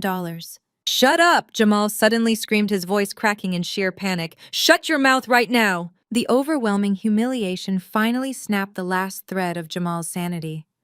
Realizing that his entire fake life was over and that the wealthy in-laws he relied on were now looking at him with absolute murder in their eyes, Jamal lost total control. He let out a feral yell and lunged forward, throwing his entire body weight toward Andre. His hands stretched out desperately, trying to grab the financial documents from the table and perhaps tear them to shreds, as if destroying the paper would somehow magically erase his monumental crimes. He never even made it within 2 feet of my husband. The 2 massive hospital security guards flanking Andre moved with terrifying lightning speed. The guard on the left stepped squarely in front of Andre, absorbing Jamal's forward momentum with a solid, effortless shoulder block. The guard on the right grabbed Jamal by the collar of his wrinkled suit jacket and the back of his belt, lifting him almost entirely off his feet. With one synchronized, incredibly forceful motion, they threw Jamal backward. Jamal flew through the air and crashed violently into a heavy vinyl waiting room chair. The chair slid backward, scraping loudly against the tile floor before slamming into the plaster wall. Jamal collapsed into the seat, gasping for air as the breath was completely knocked out of his lungs. One of the security guards immediately stepped forward and pressed a heavy hand firmly against Jamal's sternum, pinning him securely to the chair. Do not move again, sir. The guard warned, his voice a low, dangerous rumble that echoed in the quiet room. Or I will place you in handcuffs right now and personally drag you to the police precinct across the street. Jamal stayed completely frozen, his eyes wide with terror, staring up at the giant guard holding him down. His chest he heaved rapidly, but he did not dare utter another word. He was physically and financially neutralized. Andre smoothed the lapel of his charcoal suit, perfectly unbothered by the sudden burst of violence. He calmly adjusted his cuffs and looked over at my father. My father was not looking at Jamal. He was gripping the back of a waiting room chair so tightly his knuckles were stark white. His breathing had become incredibly shallow and his chest was rising and falling in erratic, jagged bursts. His mouth opened and closed like a fish suffocating on dry land. A thin layer of cold sweat coated his forehead. Thomas. My mother cried out, noticing his severe physical distress. Thomas, what is wrong with you? Speak to me. My father did not answer her. He slowly raised his heavy head and looked directly at Andre. When he finally spoke, his booming pastoral voice was reduced to a fragile, broken whisper that barely carried across the room. The building fund. My mother froze her face, instantly losing all expression. What? My father turned to her, his eyes wide with absolute horror and a devastating, soul-crushing realization. The church building fund, Vivian. The $100,000 we raised from the congregation for the new youth center. Last month, Jamal came to me privately. He said he had an exclusive real estate flip, a guaranteed off-market deal. He said he could double the church's money in 30 days. I gave it to him. I wired him the entire $100,000 from the church escrow account without telling the deacon board. My mother let out a piercing, horrified scream, covering her ears as if trying to block out the words. You gave him the church's money. Thomas, that is embezzlement. If the board finds out, you will go to federal prison. We will lose everything. I gave it to him because you kept telling me he was a financial genius. My father roared back suddenly, pointing a shaking finger directly at my mother's face. You kept telling me we needed to trust our son-in-law. You said keeping the investment money within the family was a divine blessing.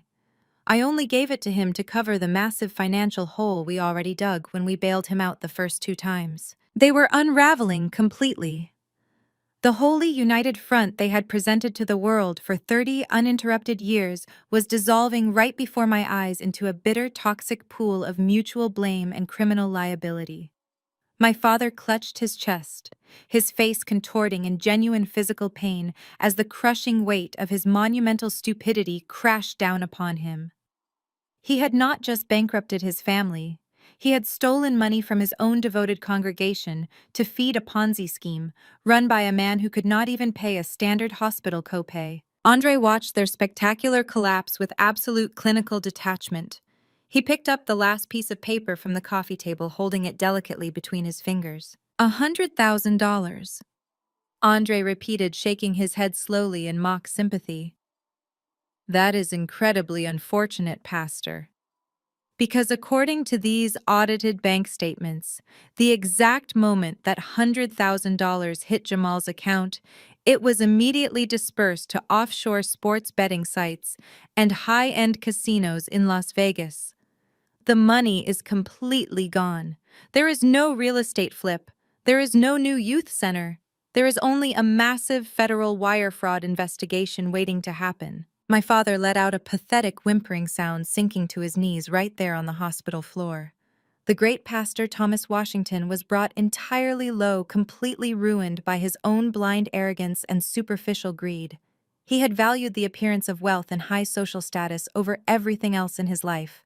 He had chosen a flashy, charismatic con artist over his own hardworking, brilliant daughter.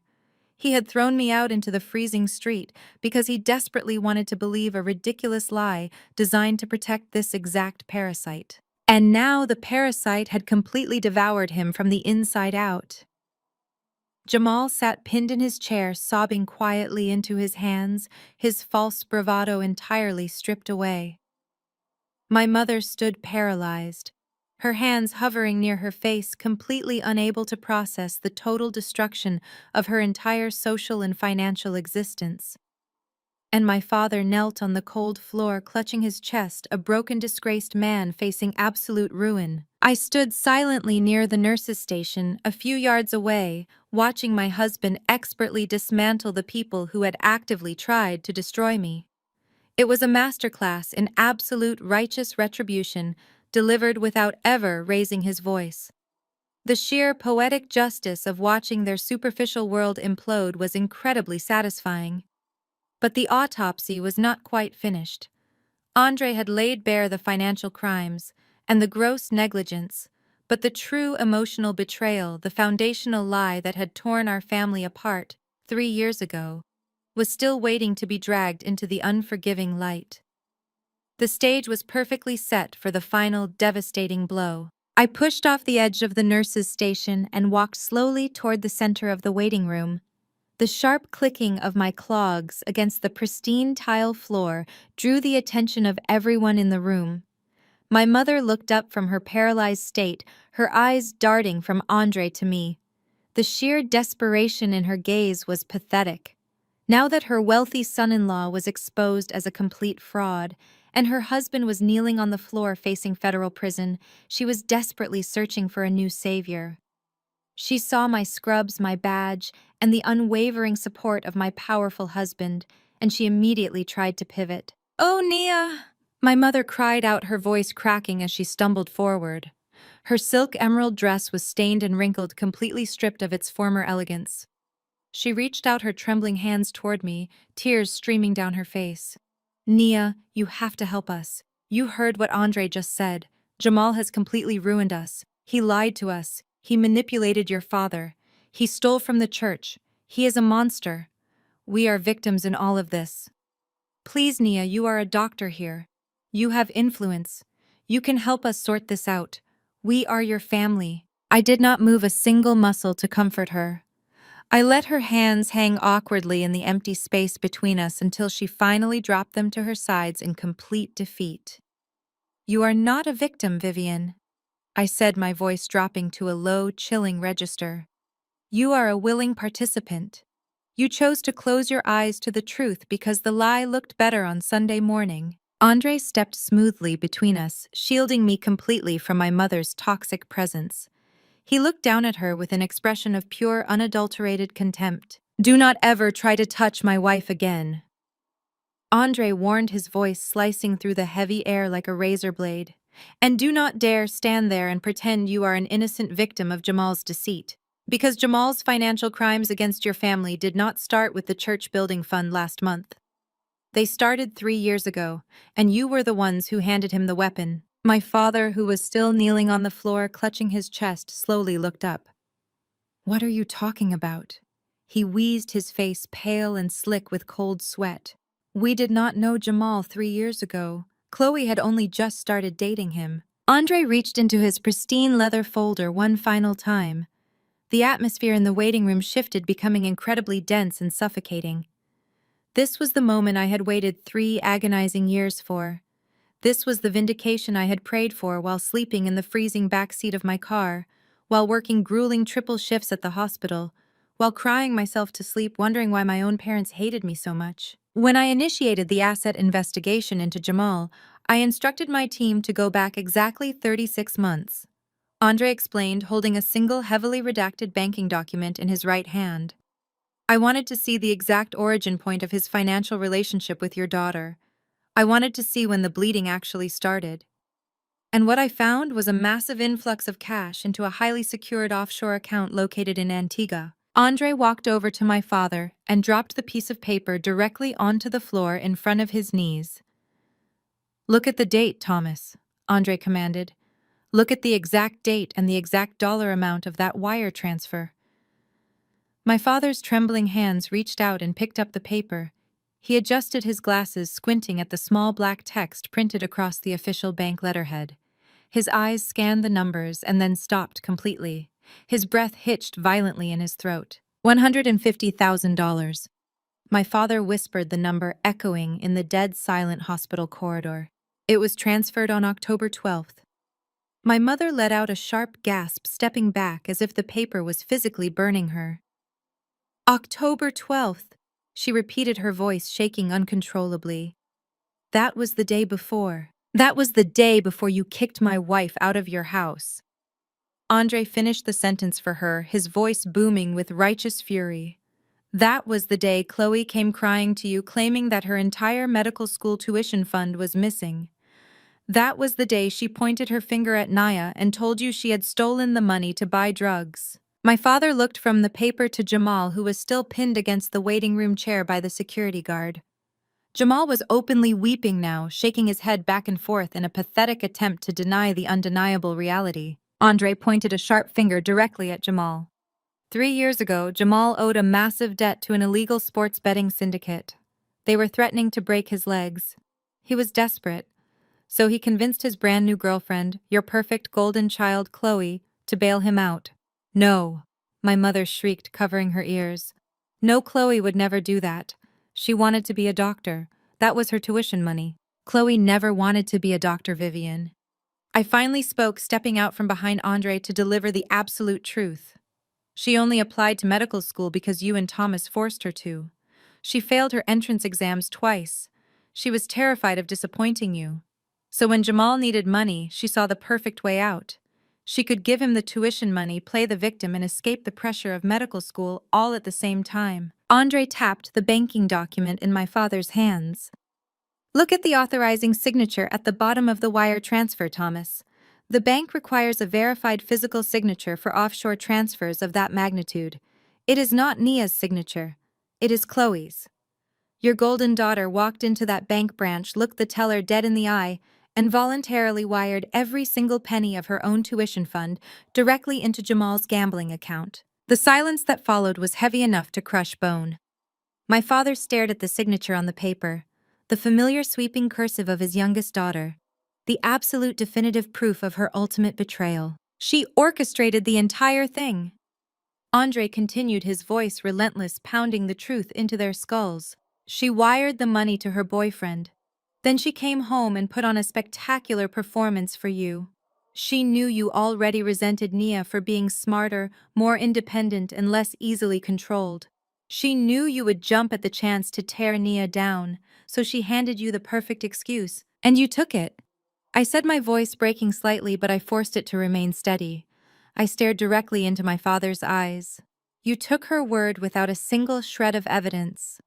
I stood on the front porch in the freezing rain and begged you to look at my bank statements. I begged you to call the police and file a report so they could investigate the missing funds. I begged you to drug test me right there on the spot, but you refused. My father dropped the paper. His hands fell limply to his sides. He looked up at me, his eyes filled with a level of agony and regret that I had never seen before. Nia, he whispered, his voice completely broken. We did not know. You did not want to know. I snapped back, the years of suppressed rage finally bleeding into my words. It was easier to blame me. It was easier to call me a junkie and throw me away than to admit your perfect parenting was a complete failure. You sacrificed your innocent daughter to protect a lie. You let me sleep in my car during the dead of winter.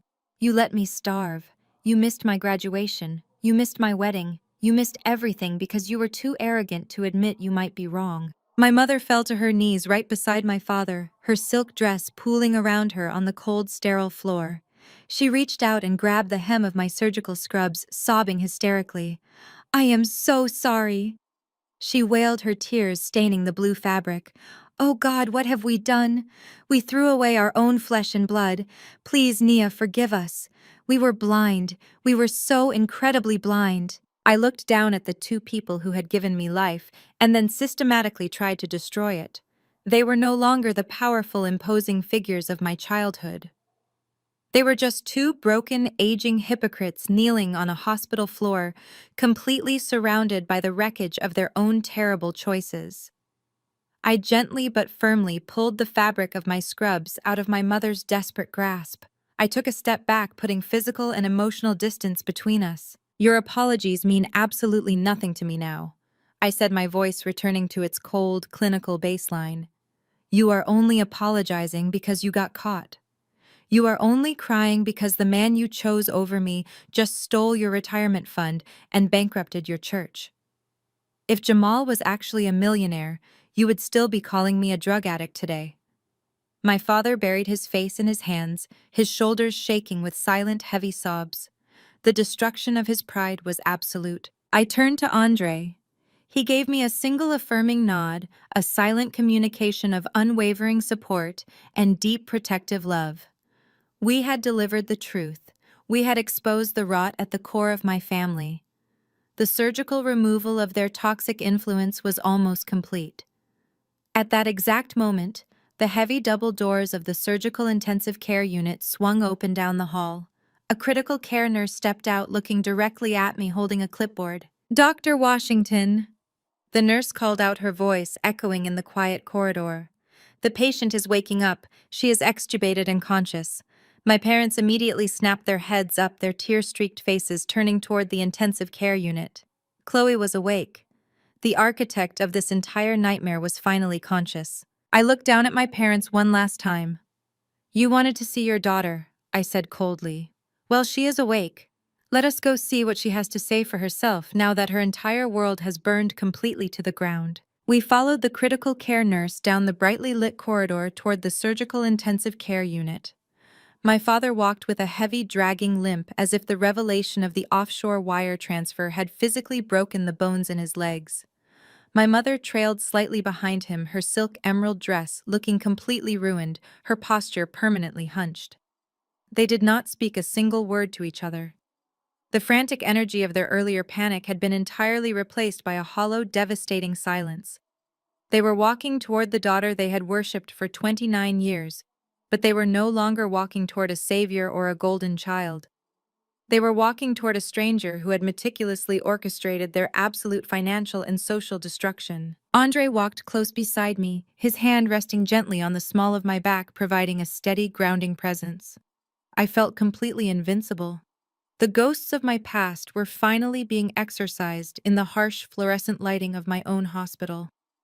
We reached the heavy glass doors of the ICU. The nurse swiped her badge and the doors slid open with a soft mechanical hum. The unit was quiet except for the rhythmic beeping of cardiac monitors and the soft whoosh of ventilators. We walked past several glass-walled rooms until we reached room 4. The nurse pushed the sliding glass door open and stepped aside to let us enter. Chloe was lying in the center of the bed, elevated at a slight angle. The thick plastic endotracheal tube had already been removed from her throat, but she was still hooked up to a maze of intravenous lines and a heavily monitored chest tube. Her face was incredibly pale, stripped of the expensive makeup she usually wore like a mask. She looked small and frail, entirely unlike the confident, arrogant woman who had sneered at me 3 years ago. The cardiac monitor above her head beeped a steady, reassuring rhythm, indicating that the synthetic graft I had painstakingly sewn into her aorta was holding perfectly. My parents stepped hesitantly into the room, stopping at the foot of the bed. They did not rush to her side. They did not reach out to stroke her hair or hold her hand. They just stood there, staring at her with hollow, empty eyes. A few seconds later, Chloe's eyelids fluttered. She let out a soft, raspy groan, shifting slightly against the sterile white hospital sheets. She opened her eyes, blinking against the bright overhead lights. It took a moment for her eyes to focus, but when they did, they locked immediately onto my parents. Her survival instincts kicked in before her brain was even fully awake. She immediately adopted the persona she had perfected over a lifetime.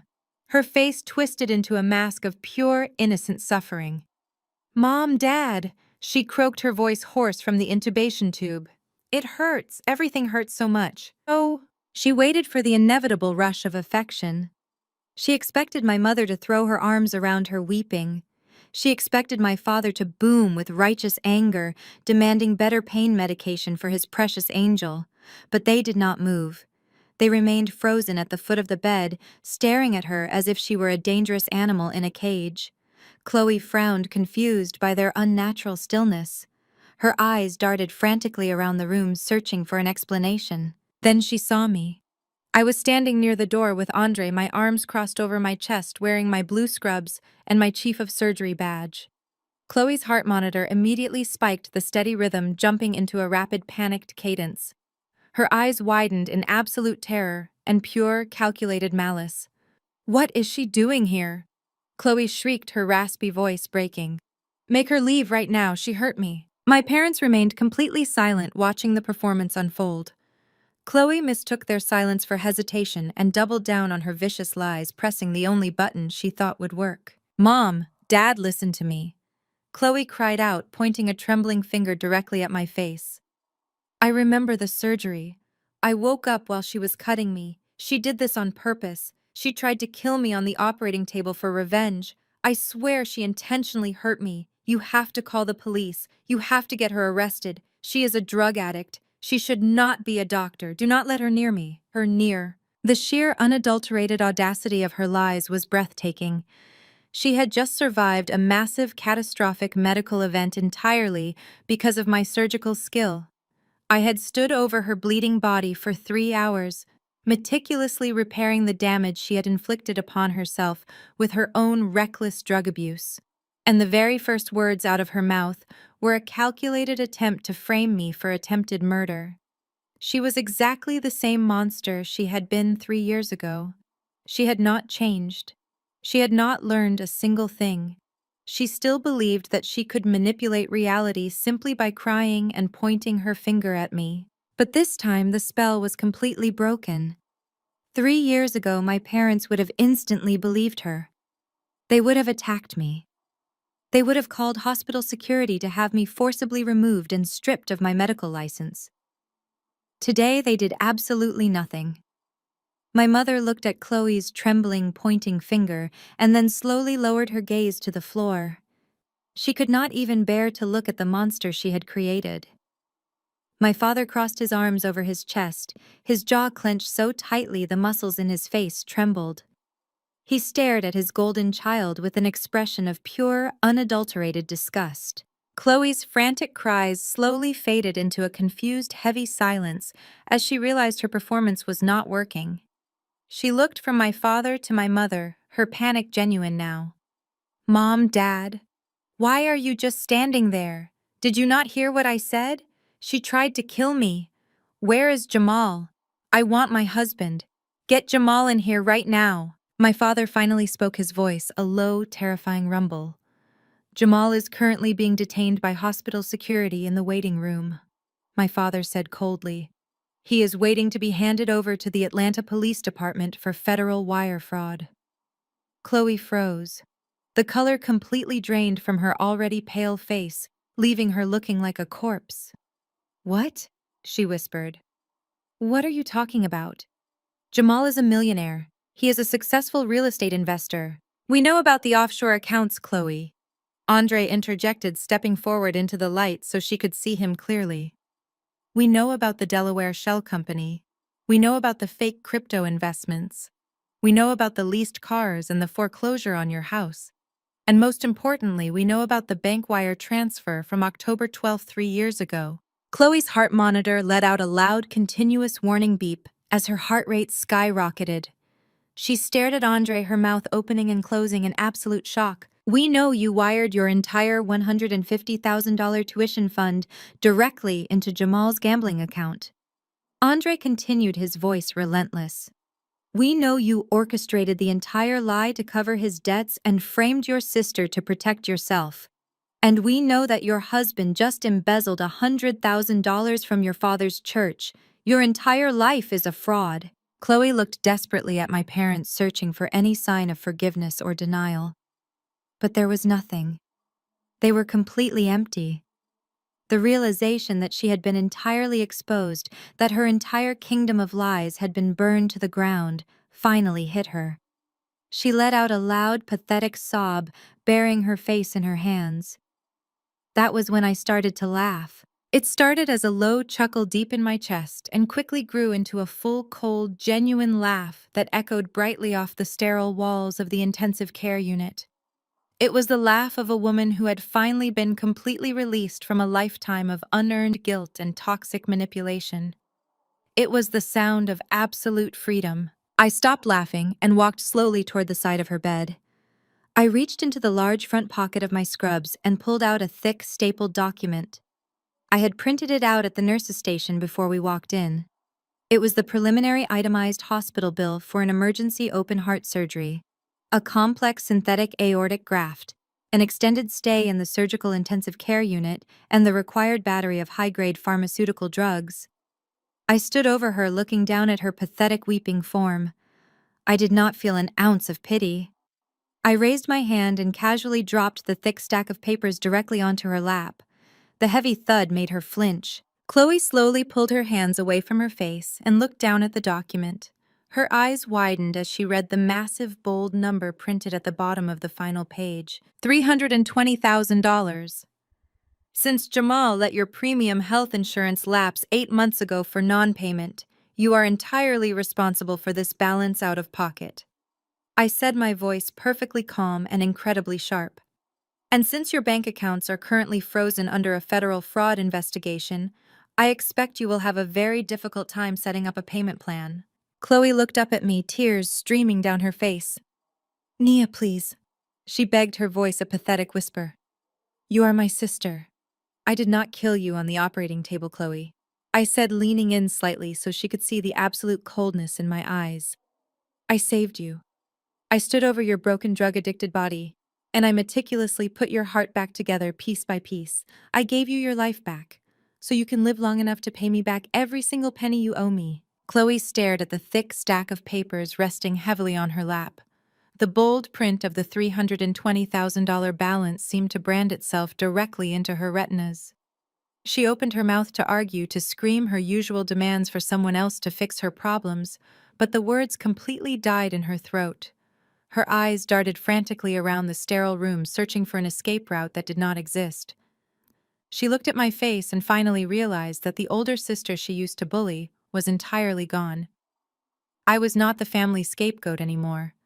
I was the executioner, and I was holding the absolute final judgment in my hands. She let out a pathetic, whimpering sound, sinking deeper into the stiff hospital pillows. The sheer magnitude of her financial debt, combined with the terrifying reality of Jamal's impending federal wire fraud charges, broke her completely. Her carefully constructed life of luxury and privilege had been instantly reduced to ashes. She squeezed her eyes shut, tears of absolute terror leaking into her hairline as her heart monitor beeped in a rapid, erratic rhythm. My mother watched her golden child completely shatter. The grand illusion of their perfect, wealthy life was evaporating into thin air right in front of her eyes. The reality of the massive medical debt, the stolen church funds, the exposed drug addiction, and the total lack of any financial safety net finally pushed Vivian over the completely frayed edge of her sanity. She turned away from the hospital bed and looked directly at me. Her face was contorted into a mask of pure, desperate agony. The arrogant First Lady of the Greater Grace Fellowship was completely gone, replaced by a terrified, broken woman staring into the abyss of absolute ruin. She took a staggering step toward me, her hands outstretched and trembling violently. "Nia, please," my mother begged, her voice cracking into a high-pitched, miserable wail. "You cannot do this to us. You cannot demand this kind of money from her. We cannot help her pay it. We have absolutely nothing left." I stood perfectly still, watching her crumble. I did not offer a single word of comfort. I simply let her humiliating admission hang in the cold hospital air. "We have nothing left, Nia," my mother repeated, her voice dropping to a desperate, frantic whisper. She threw away the last shreds of her dignity and fell to her knees right there on the hard linoleum floor of the intensive care unit. She clutched the edges of her ruined emerald silk dress, looking up at me with wild, pleading eyes. "We lied about all of it. We took out a massive second mortgage on our house just to help them. We drained everything we had to keep Jamal's business afloat because we were so terrified of the church finding out he was a fraud. We gave him the church building fund because we were completely desperate to cover the mortgage payments and keep the bank from foreclosing. We are drowning, Nia. We are completely drowning. Please, you have to stop this. You are our daughter. We are your parents. You cannot destroy us like this. You have to forgive this medical debt and help us fix this mess." I looked down at the woman who had given birth to me. She was weeping hysterically, snot and tears smearing her expensive, flawless makeup across her face. She was begging for mercy from the daughter she had mercilessly thrown into the freezing rain 3 years ago. She dared to invoke the title of parent as if it were a magic spell that could instantly erase years of horrific emotional abuse and profound betrayal. It was a pathetic, miserable sight. I did not feel a single ounce of sympathy for her. I felt a profound, incredible sense of closure. The universe had finally balanced the scales, and it had placed the sword of justice directly into my hands. I slowly lifted my calm gaze from my weeping mother and looked at Andre. He was standing just a few feet away, watching the entire pathetic scene unfold, with his usual calm, calculating demeanor. He caught my eye and gave me a single decisive nod. It was time for the final blow. It was time to completely sever the rotting, toxic ties that bound me to this family once and for all. Andre reached into his pristine leather folder one last time. He did not pull out another hospital bill or a printed bank statement. He pulled out a thick, legally binding document printed on heavy ivory paper. The official seal of the Fulton County Superior Court was stamped vividly in bright red ink at the very top of the page. He walked slowly over to my father, who was still standing completely paralyzed at the foot of Chloe's bed, and held the document out toward him. My father stared at the legal paper as if it were a loaded weapon aimed directly at his chest. His chest heaved rapidly, but he did not make a single move to take it. He was completely frozen, trapped in a nightmare he could not wake up from. Andre did not wait for his permission. He simply dropped the heavy document onto the foot of the hospital bed, right next to my father's trembling hands. "What is that?" My father choked out, his booming pastoral voice reduced to a fragile, broken whisper. I stepped forward, closing the physical distance between us until I was standing right next to Andre. The air in the intensive care unit felt incredibly thin, heavily charged with the electricity of absolute righteous vengeance. I looked my father dead in the eyes, making sure he felt the full devastating weight of my next words. "I know all about the second mortgage, Thomas," I said, speaking with absolute ice in my veins. My voice cut through the rhythmic beeping of the cardiac monitors, loud, clear, and entirely merciless. "I know that you foolishly leveraged the only real asset you had left to bail out a pathetic con artist. I know that you have been struggling to make the minimum payments for the last 6 agonizing months. And I know perfectly well that exactly 90 days ago you completely stopped paying your lender altogether." My father's eyes widened in sheer, unadulterated terror. He gripped the metal railing of the hospital bed to keep himself from collapsing. "How do you know that?" He gasped, his breathing becoming erratic and shallow. "Because your lender got tired of waiting for a miracle, Pastor." I explained, my words striking him like physical blows. When a bank decides that a loan is entirely toxic, they sell it off to the highest bidder on the open market to quickly recoup their financial losses. They sold off your bad debt last week, and when they put your mortgage on the open market, Andre's private equity firm bought it. The silence in the room was absolute and entirely deafening. Even Chloe stopped crying, her breath catching painfully in her throat as she stared at me in horrified disbelief. My mother stopped weeping, her hands falling limply to her sides as the devastating words slowly registered in her panicked, terrified brain. "You do not owe the bank anymore, Pastor Thomas," I stated, my voice echoing with terrifying absolute finality. "You owe me, and you are officially 90 days delinquent on your payments." The legal grace period expired yesterday afternoon. My father stumbled backward, his legs finally giving out completely beneath him. He crashed heavily into the small vinyl visitor chair in the corner of the room, his face turning a sickly, horrifying shade of gray. "You bought our house," he whispered, his mind completely unable to process the magnitude of his total defeat.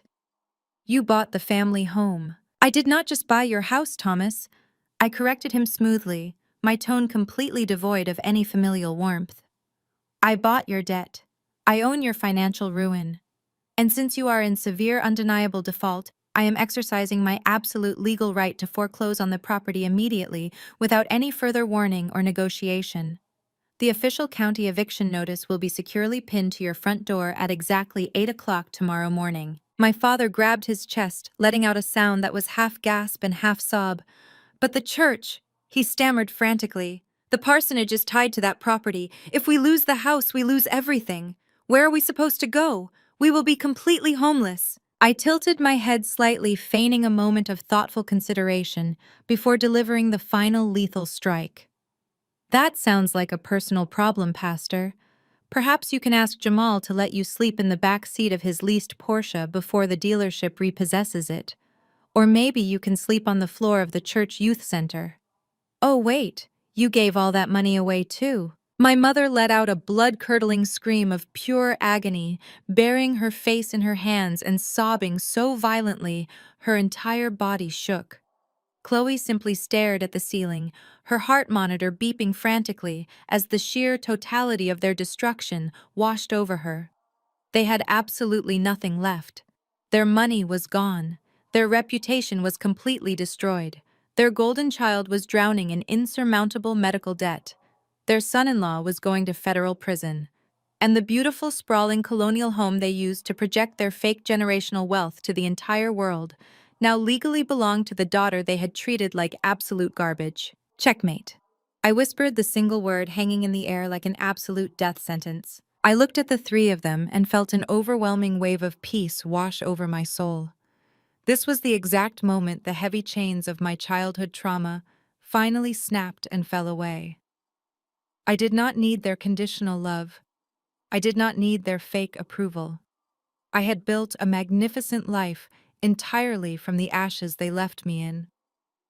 Andre stood tall beside me, his presence a constant reminder of the genuine love and fierce loyalty I had found outside of their toxic walls. He reached out and gently took my hand, intertwining his fingers with mine.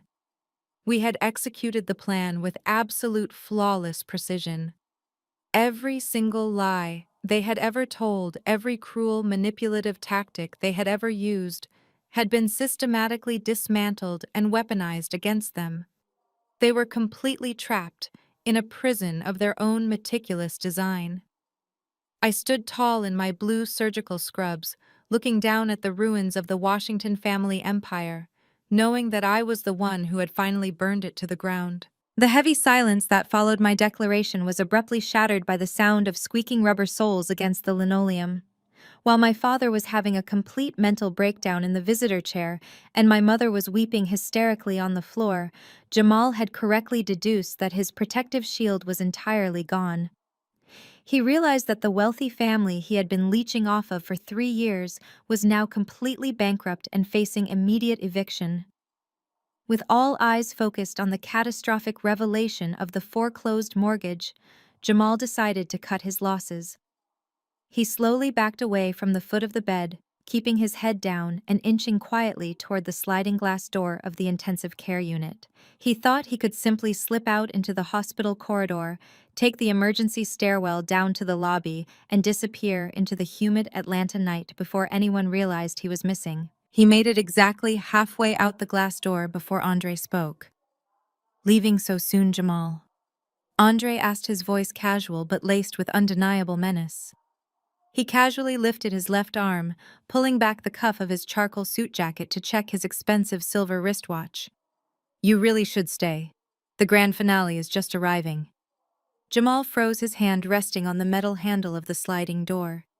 He looked out into the brightly lit hospital corridor, and his eyes widened in sheer terror. Stepping off the main elevators and walking purposefully down the hall were two broad-shouldered detectives from the Atlanta Police Department. They were dressed in plain clothes with gold badges clipped prominently to their belts. They did not look like men who were interested in negotiating. They walked with the heavy, synchronized stride of law enforcement officers who already had a signed warrant in their hands. Jamal immediately let go of the door handle and took a frantic step backward into the room, bumping into a heavy medical cart.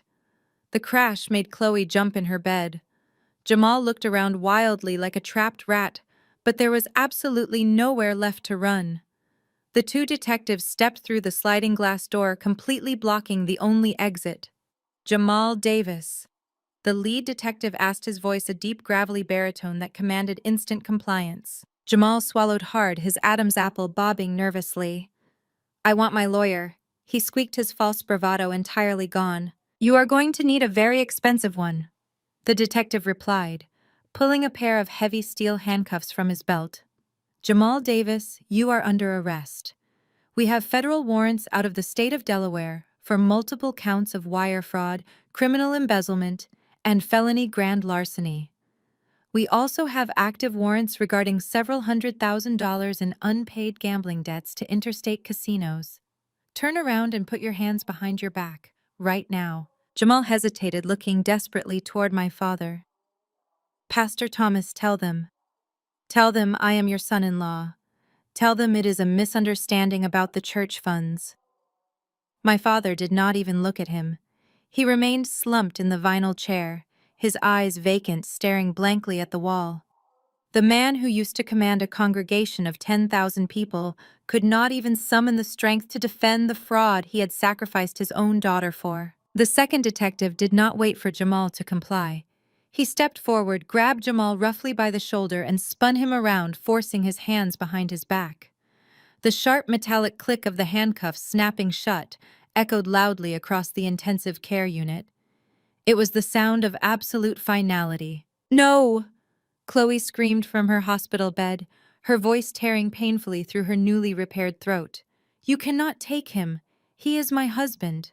Jamal, do something. Tell them you have the money. Dad, stop them." She thrashed violently against the sterile white sheets, her cardiac monitor blaring a high-pitched continuous alarm as her heart rate skyrocketed to a dangerous level.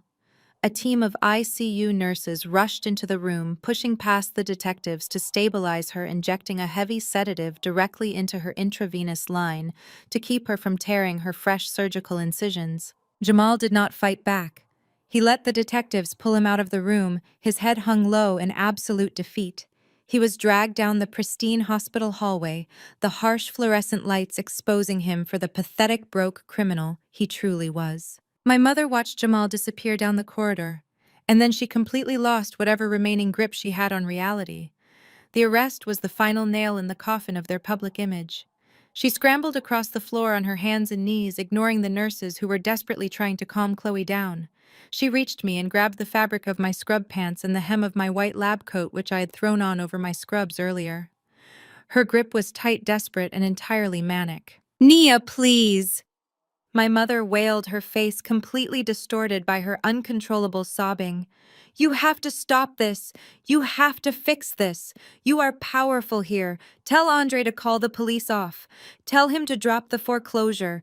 We are the Washington family. We have generational wealth. We have a reputation to uphold. If the church sees Jamal in handcuffs, if they find out we lost the parsonage, we will be ruined.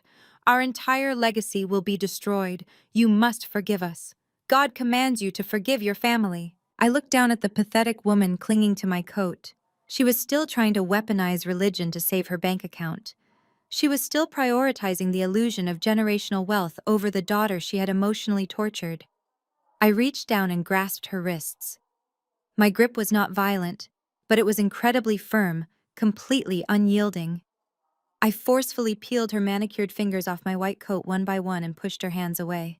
"Do not ever speak to me about generational wealth, Vivian," I said, my voice dropping to a terrifyingly calm, completely steady cadence.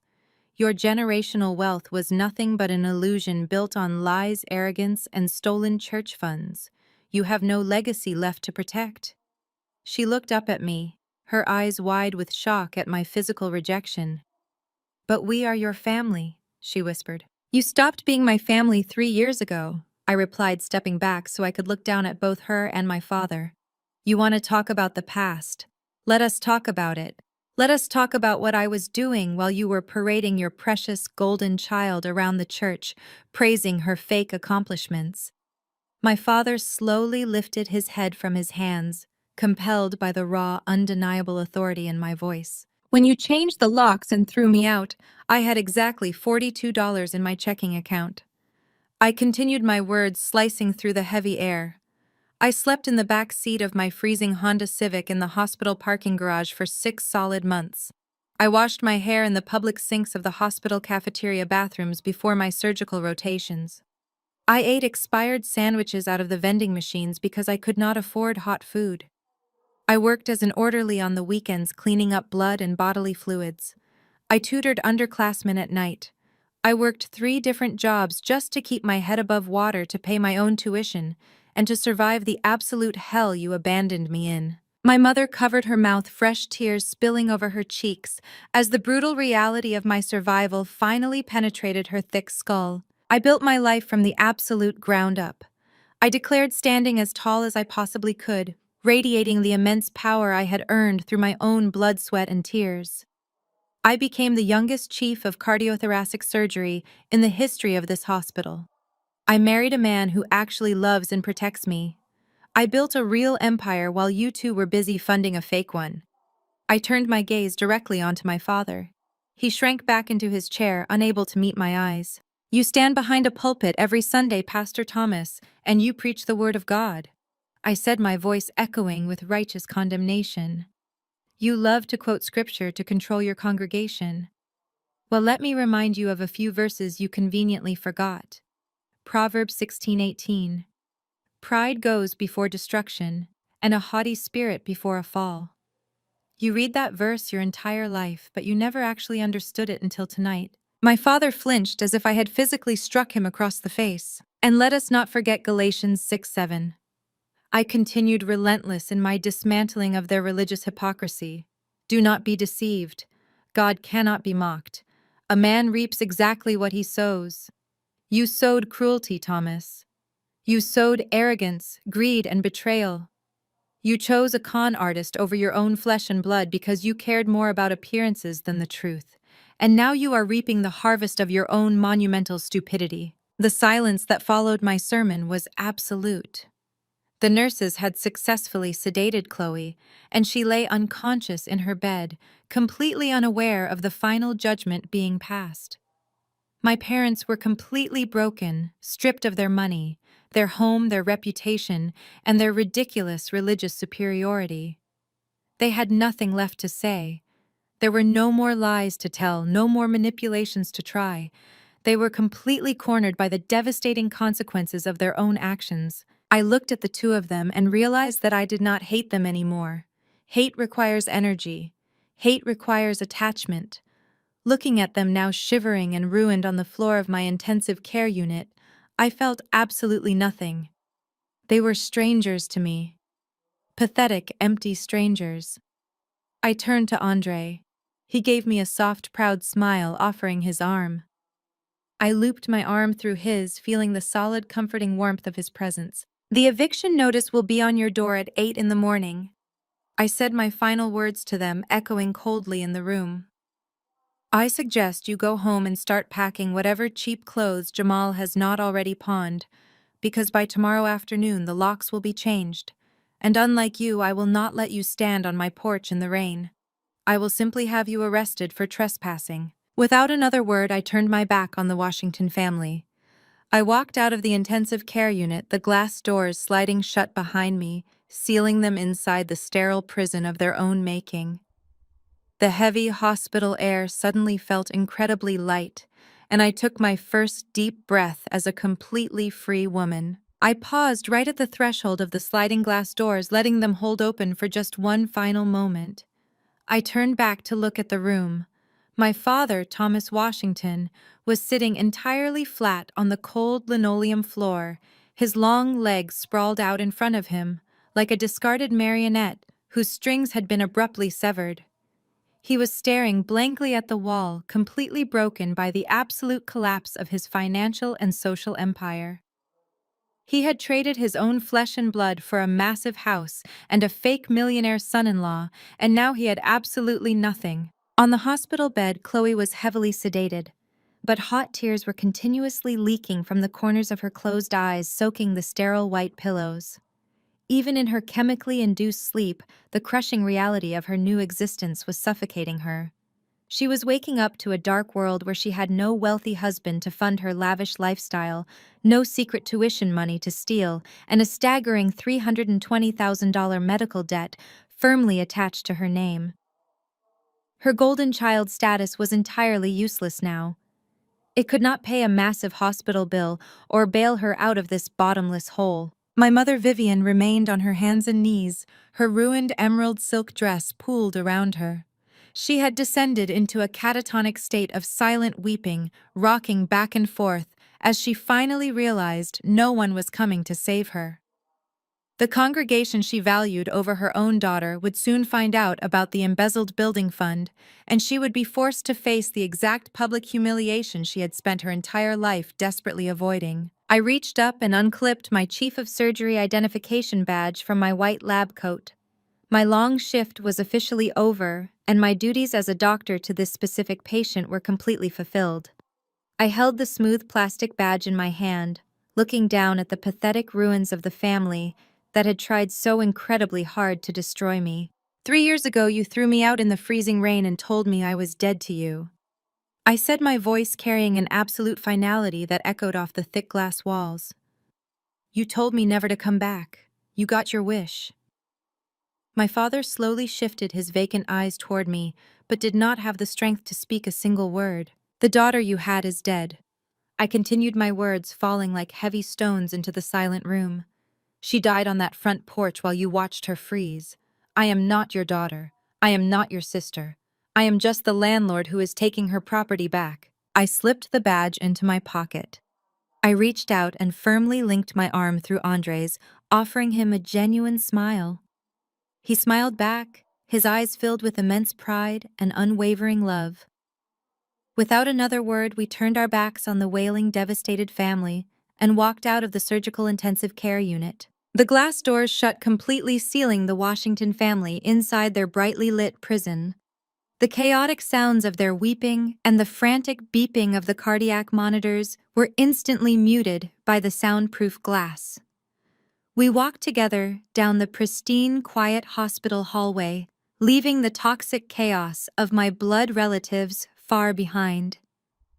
The polished floors reflected the soft overhead lighting, creating a path of calm serenity before us. With every step away from that room, the invisible weight I had carried my entire life evaporated completely. I was no longer the scapegoat. I was exactly who I had worked so tirelessly to become. The hospital staff nodded respectfully, but I barely registered them.